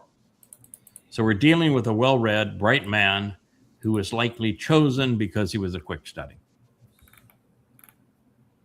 But let's open our eyes a bit wider. Observe what is established between the trees.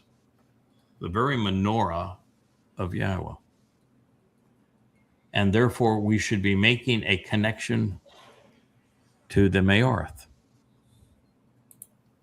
the luminaries who fulfill the 7 Moedim. And what is it that the menorah burns? It's olive oil. Olive oil. Olive oil. And the olive trees produce olives, which are what is harvested on Teruah. And they have to be pressed to create the oil that is turned into light, which is what's going to happen to one of those trees on Teruah. And clearly that's the great day of Yahweh. Clearly, Maor and Maorath are based upon the same compound of Ma, to ponder the implications of or, light. Essentially the same word. Dod is the branch, Yada is the stem. Dod opened the door to life. Yada revealed this knowledge in Yada Yahweh. Further, they are presented as the 2 men who fulfill the Moedim, which are symbolic of each of the 7 lights on the menorah. They're the ones who present the path through the Moedim, by each one representing by a light. Before we reconsider the Malak's answer, remember, Zechariah is the same fellow who interjected himself into the previous narrative, telling the Malak to include the head wrap for the high priest when the high priest is replaced, so that you wouldn't have a fellow named Yosha was too soiled, too scummy to serve as the high priest. And so this is God's version of replacement theology. He's replacing the theology of Yeshua, of Jesus, with Dod, which is pretty delicious the way that whole prophecy works out. Yosha is too scummy, so I'm going to have my son, and it's going to be Dod. It's beautiful. So I know the Torah too, but I did not make that connection until after the Spirit pointed me to Korah for the answer. For Zechariah to have deduced this in the moment means he actually understood the intent of the vision. He would also have to have been sufficiently confident in his assessment that he would complete the scene while in Yahweh's presence. That takes some horsepower to say, okay, Yahweh's revealing something to me. I'm going to interject while Yahweh's telling a story, and I'm going to throw in my 2 cents. Hey, that takes some confidence. This suggests that our prophet is exceedingly well-informed and intelligent and has a personal character. Now, based upon his desire to follow Yahweh's words to their intended conclusion, Zechariah would have been familiar with Yeshaya's prophetic presentation of the Choder, the secondary branch and productive sucker, with an entire chapter of that book focused on him and the role he would play. It's actually 2 chapters because 10 is the same subject.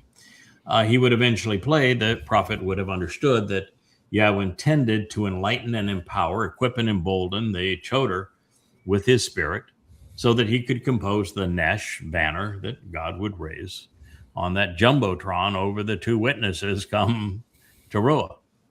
By the way, everybody gets put to work on Teruah, so be prepared. It's going to be a busy time. Good news is we'll have a couple of years of schooling up there with the big guys, so we'll come back plenty prepared. Therefore, he would have surmised that it would not have been by might, ability, or wealth, through armies, religion, or politics, and especially not through status or personal qualifications, that the Ruach's collaboration with the Choder would bring new life to a fallen olive tree. And this would be especially so in time for the final gleaning of olives on Yom Teruah, which is an olive gleaning. 2 or 3 from the uppermost branch and 4 or 5 from the branches that have been cut away. Now, while Zerubbabel is a name based upon the man's history, it speaks of the seed of Babylon.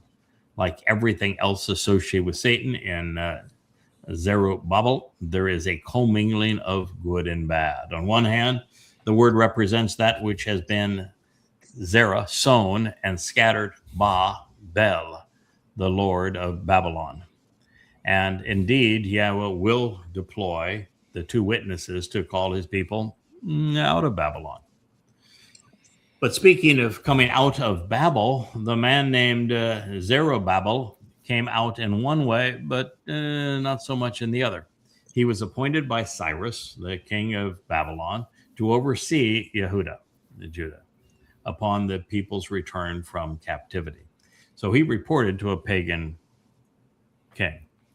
And while he walked out of Babylon, he carried its influence with him. Further, with only one exception, he is always mentioned in the as part of the entourage of Yosha, the high priest, whom Yahweh called perverted, and Zechariah 3.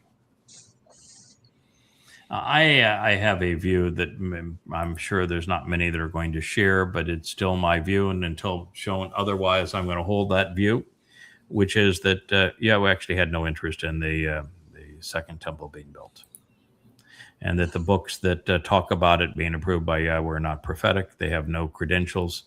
They're historical wish lists of saying, this person did this person did that. I don't think he wanted it. I think if God wanted his temple to remain on the Temple Mount, he would have prohibited the Babylonians from being able to take it down. And if he wanted one to be on the Temple Mount, he most certainly wouldn't have a scum like Herod rebuild it or let the Romans tear it down to make the Colosseum. There's just no reason for any of this. And there's no reason for the house of Yahweh while Israel was being religious.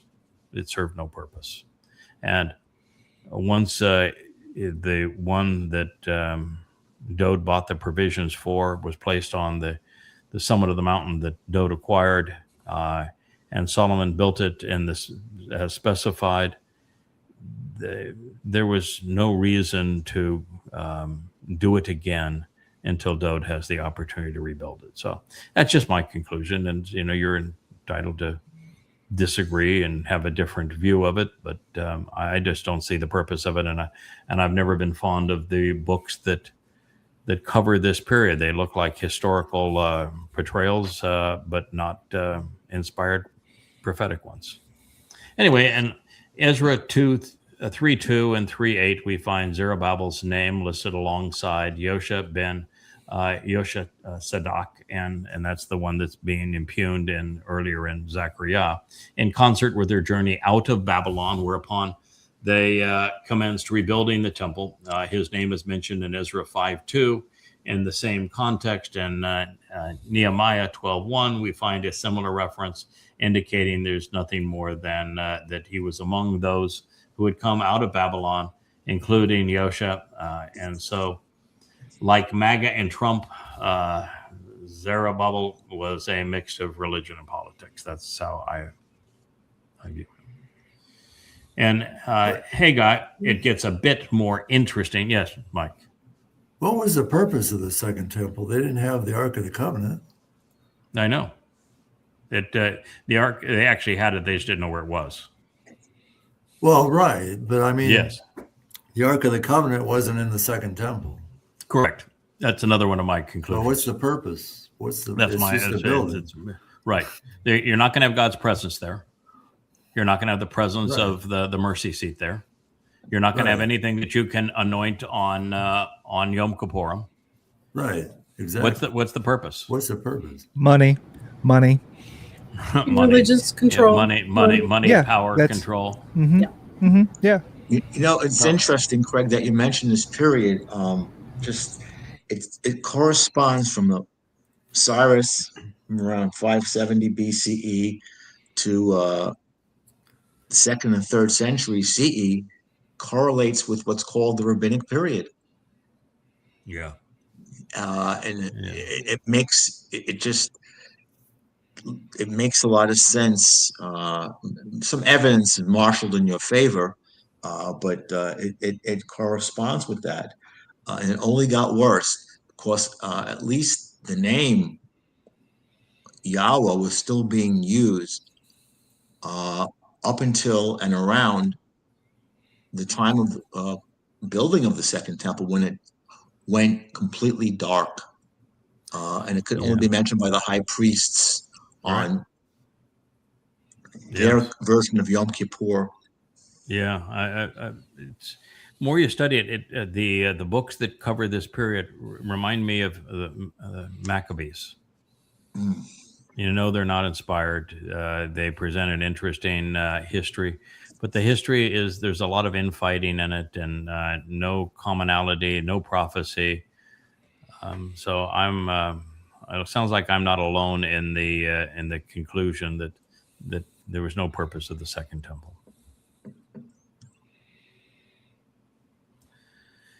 Anyway, Haggai, which is not a book that I've read through Haggai 8 or 9 times, just to say, is there anything here that you could say is prophetic, is inspired? And I haven't found it.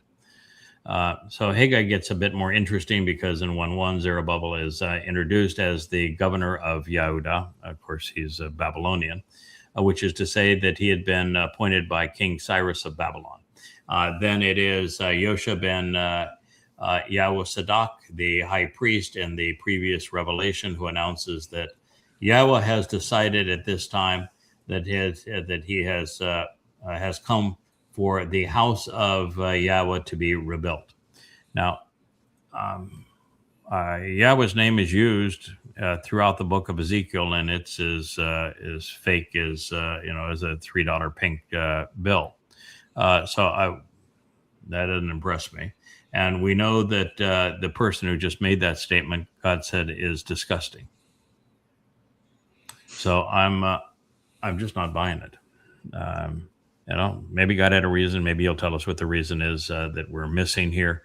But I certainly don't see it. And without the Aaron Bareth, the Ark of the Covenant, what's the point? And by the way, it wasn't even built the same way. No. So why would God give you explicit directions if this is exactly the way I want it built, and then it's built differently if it's God who is orchestrating it? The rabbis voted. The rabbis voted. Yeah. The Mishkan had like prophetic implications just from the dimensions. Yes. The Holy of Holies, what's called the Holy of Holies, the most set apart. 1,000 cubic cubits, so that's like 1,000 years. Mm-hmm. And then the other part was 2,000 cubic cubits, right? Yeah, it was 20 by 10 by 10, so it was 2,000, represents 2,000 years. Mm-hmm. Yep. So the 2,000 years is the time Dod's between Dot fulfilling Pesach Matzah and Makodim, and us fulfilling Chag Sukkah with Teruah, Kippurim, and Sukkah. And the 1,000 years of the most set apart is when we all go back into the garden with Yahweh. Yeah, exactly. Yes. Yeah. So God as an architect is really good about this stuff. And the second temple wasn't built prophetically like that. No. Doesn't have his signature on it. So I just don't think it's true. The first two of the positive accolades follow, wherein the same assemblage of fellows, along with the entire remnant of the people, listen to the voice of Yahweh as conveyed through the words of Haggai the prophet. But how is Haggai a prophet if he doesn't have any prophecies? What we learned that Yahweh stirred up the spirit of Zerubbabel, the governor of Yehuda, and the spirit of Yosha, the high priest, the spirit of the entire remnant of the people, and they came and they worked on the house of Yahweh. That's Haggai 1 to 12 through 14, with everything in Haggai is chapter 1. It's only one chapter. Concerning Yahweh's negative assessment of these guys in the previous prophecy, he was using them much like he had used Cyrus, if in fact that was his intent, or alternatively, the assessment would be that without prophecy, the paper thin testimony of Haggai was not inspired by Yahweh, and like Ezekiel, it falsely claims otherwise. I know that in doing this job now for 25 years and writing 30,000 pages and being absolutely in love with Yahweh's teaching and with prophecy, I have never had an inclination to go to any one of the books talking about that period. I mean, other than here, I'm going to tell you this is what it says. So you want to know who the player is, then I don't see any credibility to it. So I just don't think that his final narrative reads as follows, but I do not think it was inspired. So let's say to Zerubbabel, which means the seed of Babel. That's a really bad name. The governor administering the district for the king that he was administering for happened to be a pagan king of Babylon, Cyrus, of Yehudah, saying, I will shake up the heavens and the earth. But God didn't. Not at that time. I will overthrow the thrones and kingdoms and the power of the kingdoms and the Gentile nations. I will overthrow the chariots and their riders and their horses and their riders go down, everyone, by the sword of another. No. When God finally overthrows political and religious man, it's not because they attack each other. God specifically provides a sword of light to take them out. So that's not prophetic. It didn't. That never happened. And it's not what God says is going to happen. So I'm not buying it. That's Haggai 2:2. I'm sorry, there's 2 chapters. On that day declares Yahweh of hosts, I will grasp hold of you, Zerubbabel, son of Shealtiel. Shealtiel means I question God. Another great name, huh? Who has served my interest, declares Yahweh, and I will make you like a signet ring. Because signet ring was the seal of denoting an official identification. Because I have chosen you, declares Yahweh, of the spiritual messengers. Haggai, my feast, 2:23. Now, this is problematic because there were no kingdoms overthrown by Zerubbabel. Not by Israel either.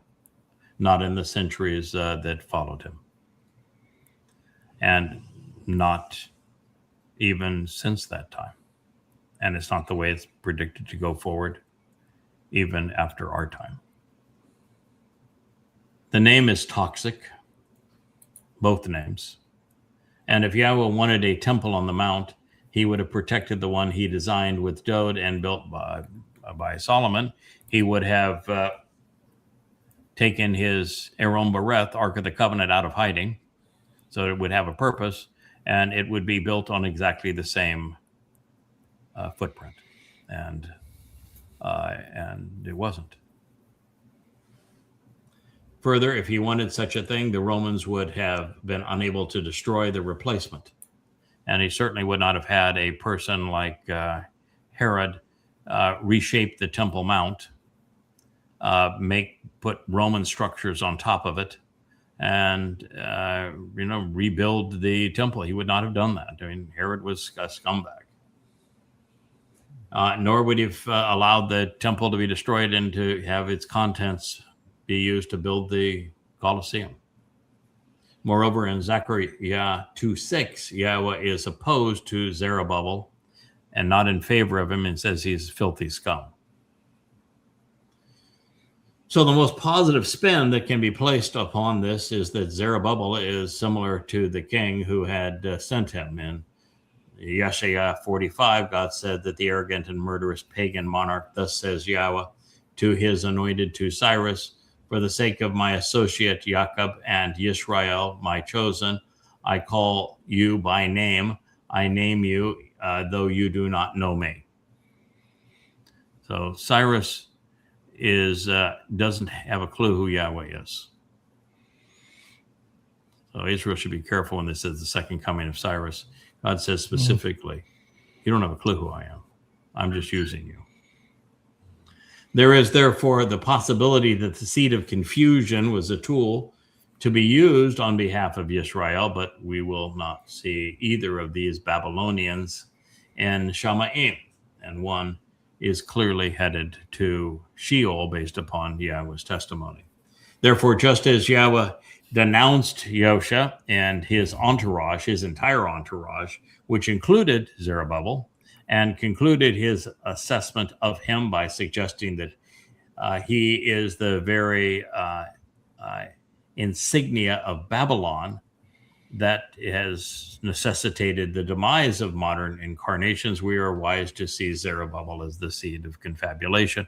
And well, we have no credibility because there's no prophecy that was fulfilled or will be fulfilled in Haggai. Zacharias got prophetic credentials coming and going. So if he says the guy was a bum, guy was a bum. So Yahweh used an ordinary man coupled with a strong and forceful hand to withdraw his people from Mitzrayim. But this mission is different. Babylon isn't so much a place of slavery, but a host of debilitating institutions and crippling beliefs. The approach to the end, while plagued by man, will be framed in the words of God and spoken by men of his choosing. Then, when the shouting is over, just as we read in the 14th Mashal, the foolish will die, such that those who are right may live. Now, speaking of those who respect the might of nations and their militaries over the Spirit of Yahweh, authority figures over inspiration, the spiritual messenger asks a leading question. But more than this, God is making a statement by contrasting his Gadol luminary to the confusing seeds of the Lord. They're at odds with each other, as we would expect.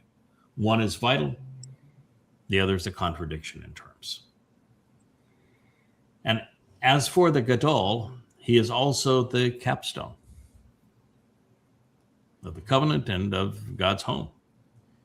And it is in our interest to repudiate all of the worthless lies written by the religious about him. Where are you? The question is raised.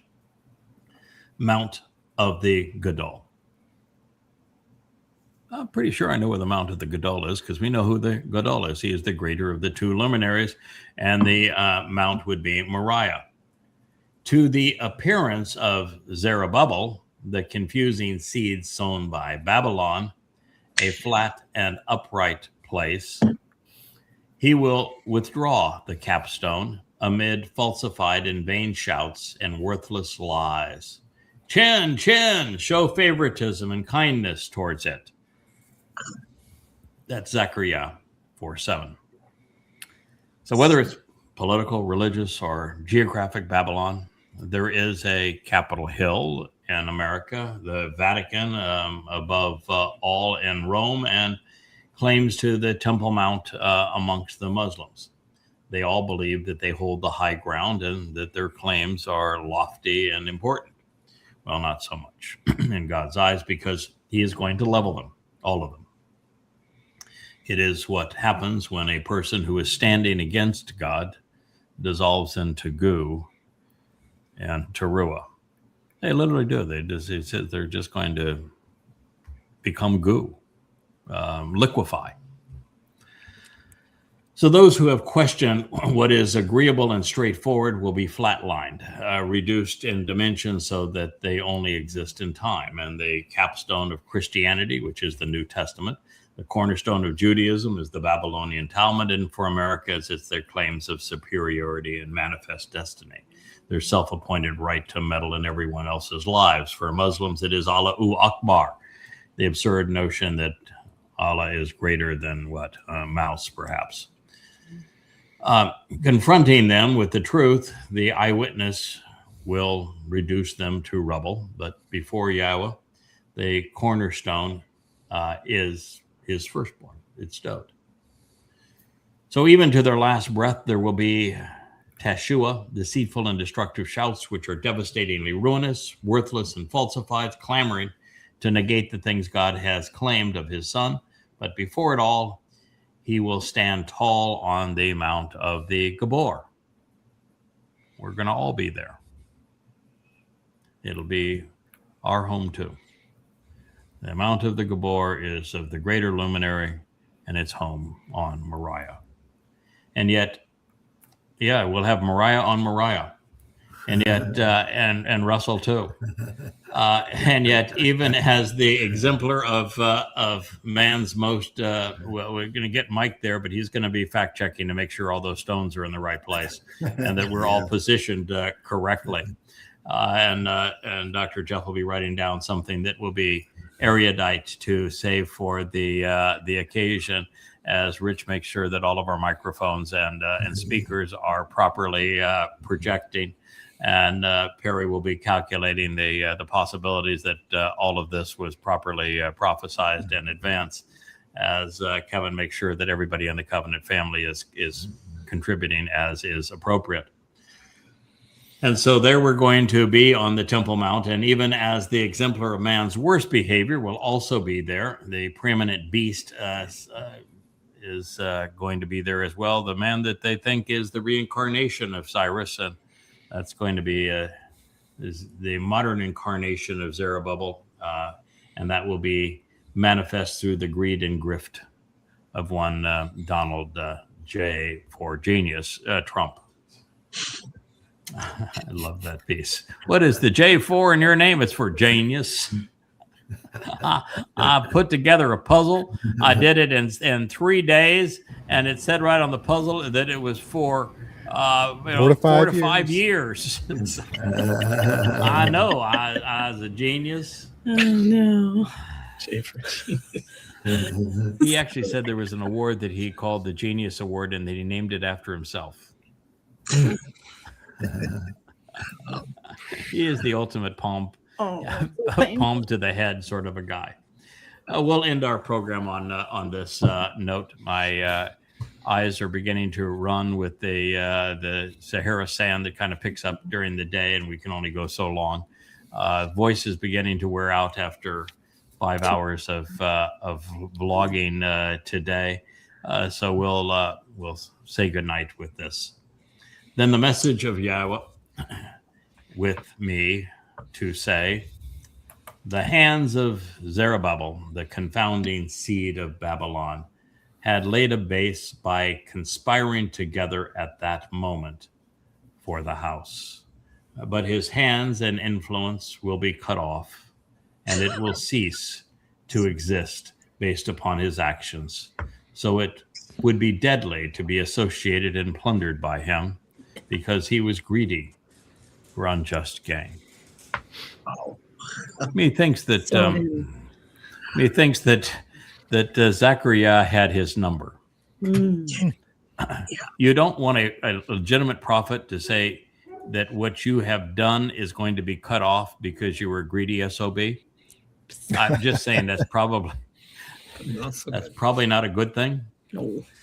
And therefore, you will know, Yada, that Yahweh of the spiritual messengers has sent me to you. So that's a good place for us to stop. You can trust somebody that was sent by Yahweh, but you don't want to be trusting the seed of Babel for anything. Why don't we choose a song? We've got two beauties there to end our show tonight. Do we want the concerto to the Bashar, or do we want people who antagonize people? What do you think? Rich, what's your call? I'm going to call it concerto. Oh, good. Okay. We got a concerto. Mariah is a concerto. We got two concertos. Yeah. Russell's concerto. Mike? Yeah, let's do it. I like people. Okay. So we have three concertos. Three concertos and a people. It's people's night. It's people's night. It's people's night. People. So now it's 3-2. She's so pretty. Okay, what are you saying there, Dr. Jeff? It's concerto all the way. Oh. What were you going? Oh, concerto. Okay, so now we have 4 to 2. Perry, 5 to 2. I am also concerto. It is 6 to 2. But the man that controls the can play whatever he wants. He can play whatever he wants. We have, but in favor of the man is up there that can play whatever he wants. Well, we were sharing from the book and reading the plays that he made a choice, and we went along with his choice of what to present, and we'll do the same thing next week. So we were pretty accommodating of Mr. Kevin up there. My guess is he will accept the favorable vote of the majority of family. Yes, Mike? I just have a reminder, True is coming up in 3 weeks. Yes. It's either September 11th or 12th, depending on whether you do observational or astronomical. Yes. Getting prepared. We'll make certain we break out and do another show just on what's going to happen exactly in 7 years on Tarua. So, yeah. I hadn't looked up exactly the date. So you're telling me which day of the week is it? Friday or Saturday, depending on whether the 11th on Friday, the 12th is on Saturday. Shabbat. Yeah, really. I love observational. Observational is the 12th, and astronomical is the 11th. Okay. And do you know how much of the moons? Well, it's a new moon, so I can tell you, right? Friday, September 11th, visibility is 0.3653%. It's under 1%. Yeah, it's under 1%. Under 1. But of course we're at a new moon here, so under 1%. September 12th is 2.8097% visibility. Right. Yeah, I know what I'm going to do. It's 7 years before, and the one that matters starts on a Friday evening, right? And so we can legitimately start on a Friday evening, and we can mirror what's going to happen in 7 years, which begins with the gleaning on a Friday evening and the great day of Yahweh on the Saturday. I like the 11th. Okay. The Friday evening. Again, that's the nice thing about all of this too. You can use your own thinking and make your own judgment. And yes, I just want to go out by the pool. I just want to go out by the pool and have fire and lots of water and stuff, right? And kind of do a reenact, So, Leah wants a show Leah can blow where the show we're all in do a slumber party. We're all in jammas for a show. I haven't had jammas since I was 5 years old. Everyone knows. Nevertheless, she wants a slumber party in jammas for a show. And this time of year, that pool is 90 degrees. And so we can do a show out there with the fire in the pool, and it could be a swimming show. You could all come and bring your bathing suit. We'll splash around in the water. That's we're all representing the sea, so water's a good thing. Okay, so your other point was, if true is a compound word, it's based on ruah, right? But if the T comes from ta'ab, then it means to either long for something or to loathe something. So the rabbis loathe teruah, right? They replaced it with Rosh Hashanah. And we long for it. Yeah, and we long for it. We desire it. We long for it. Yeah. So Tab is the Strong's breaks it into two different numbers, but it's really spelled the same, and so it's got a light and dark side. So it's H8373 or H8374. Yep. So we long for conveying the message and providing the good and bad news. We long for that witness to Ruah to convey that message, and they despise it. Right. Yeah. They replaced it. Yeah, they replaced it with Rosh Hashanah. So I like the 11th of next month, Friday, because we can replicate what's going to happen exactly 7 years. So we're 11 days away from it being exactly 7 years. I like that a lot. So we will celebrate that. And between now and then, hopefully we'll have, we can't lose on either one of these two. And they are, by the way, also just like Teruah, there's a light and dark side. This is the dark side of people, although with a very pretty person telling us about these people. And then we have the guy that looks like the deer caught in the headlights on the other side by way of contrast. But it is an uplifting song about the job of the Bashar.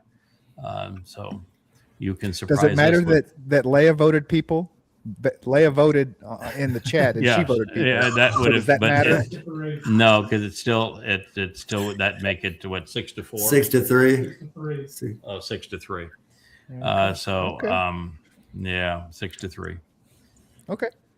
So it looks like it's going to be the concerto. I could switch. In fact, you know what you could do?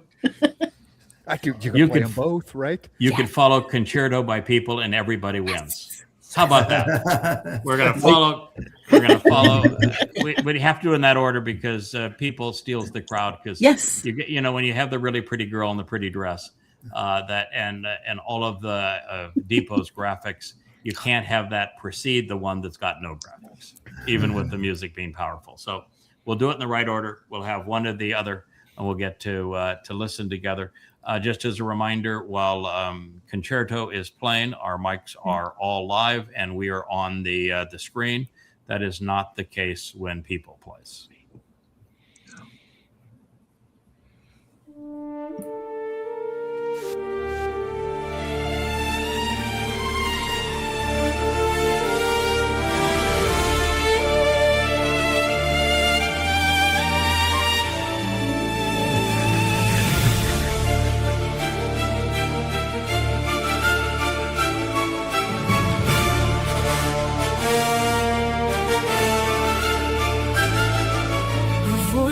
Talking through the wreckage with silken words and witness-worn lips, pulling the truth from the tangled tongues of temples, tyrants, and tribal warlords.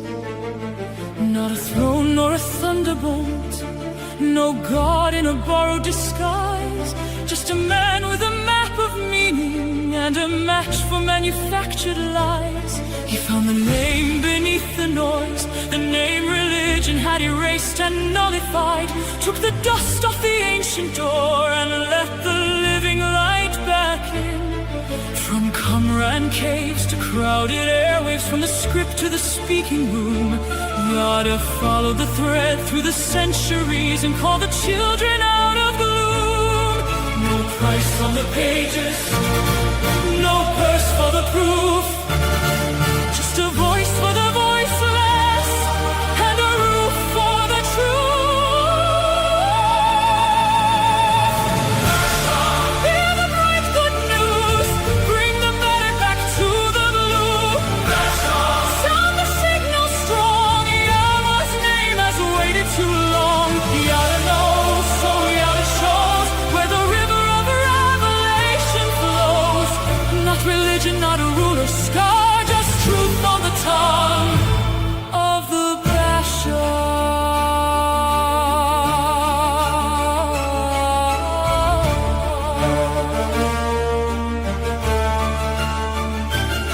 The Seriata is more than reading, more than a word in a weathered line.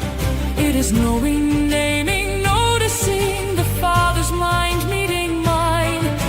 Torah, not a tethered burden, but a trail through the thorns and thistles. A signed invitation home to family, not a book of religious whistles. Doubt sang first from the doorway, the beloved bore the cost. The Lamb crossed death and opened life for every child once lost. And the herald holds up the lantern, not claiming the light as his own. He points through the fog of falsehood to the Father, the family, the home. No creed to control you, no laws to command.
promise back into the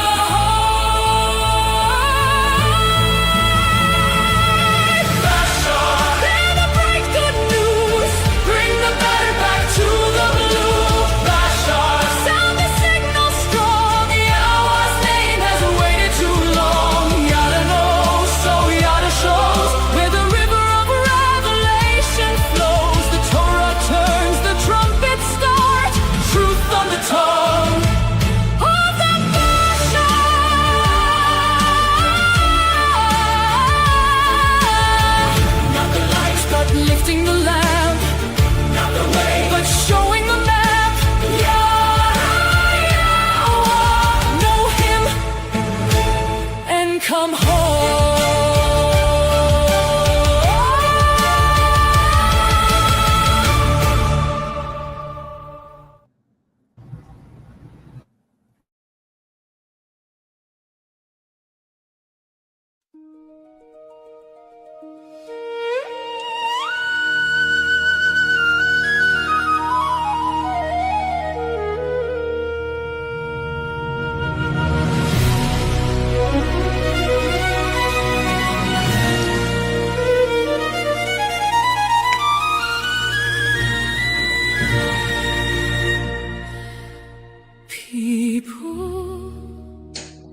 People who chase people are the loudest people in the room.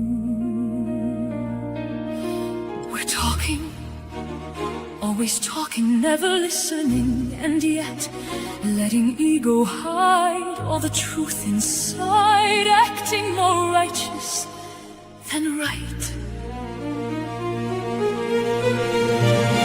Critics are very certain people, they're the loudest people in the world, with one target, one very easy target, a feeling deep in their chests as they know all the rest. No need to examine first, just be a voice that needs to curse. People who predate people, voices that need a villain, are the weakest voices in the room, with one mirror, one very honest mirror, feeling deep in the soul says they're fragment, not whole.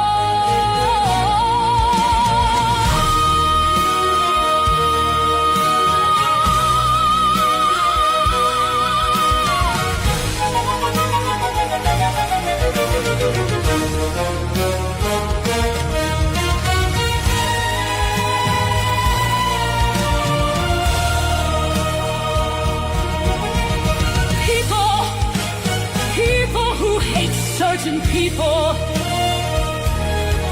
who mix lies and religion, conspiracy and coercion as manufactured consent to deceive people.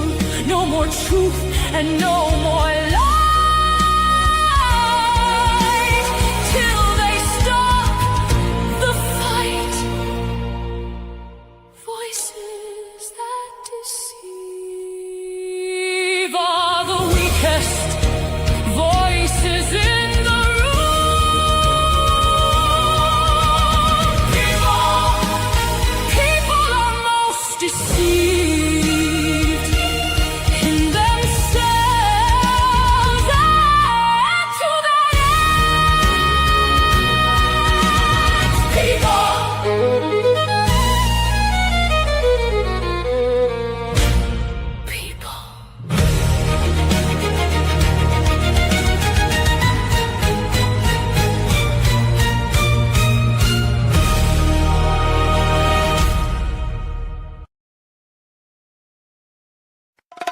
Shabbat, Shabbat, come home and rest. Shabbat, Shabbat, Yahweh's best. Lay down the weak, let your soul be free.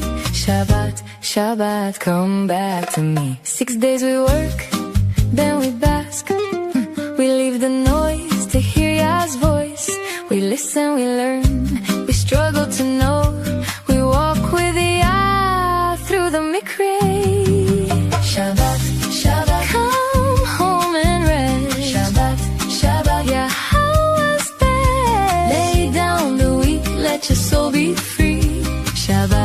Shabbat, come back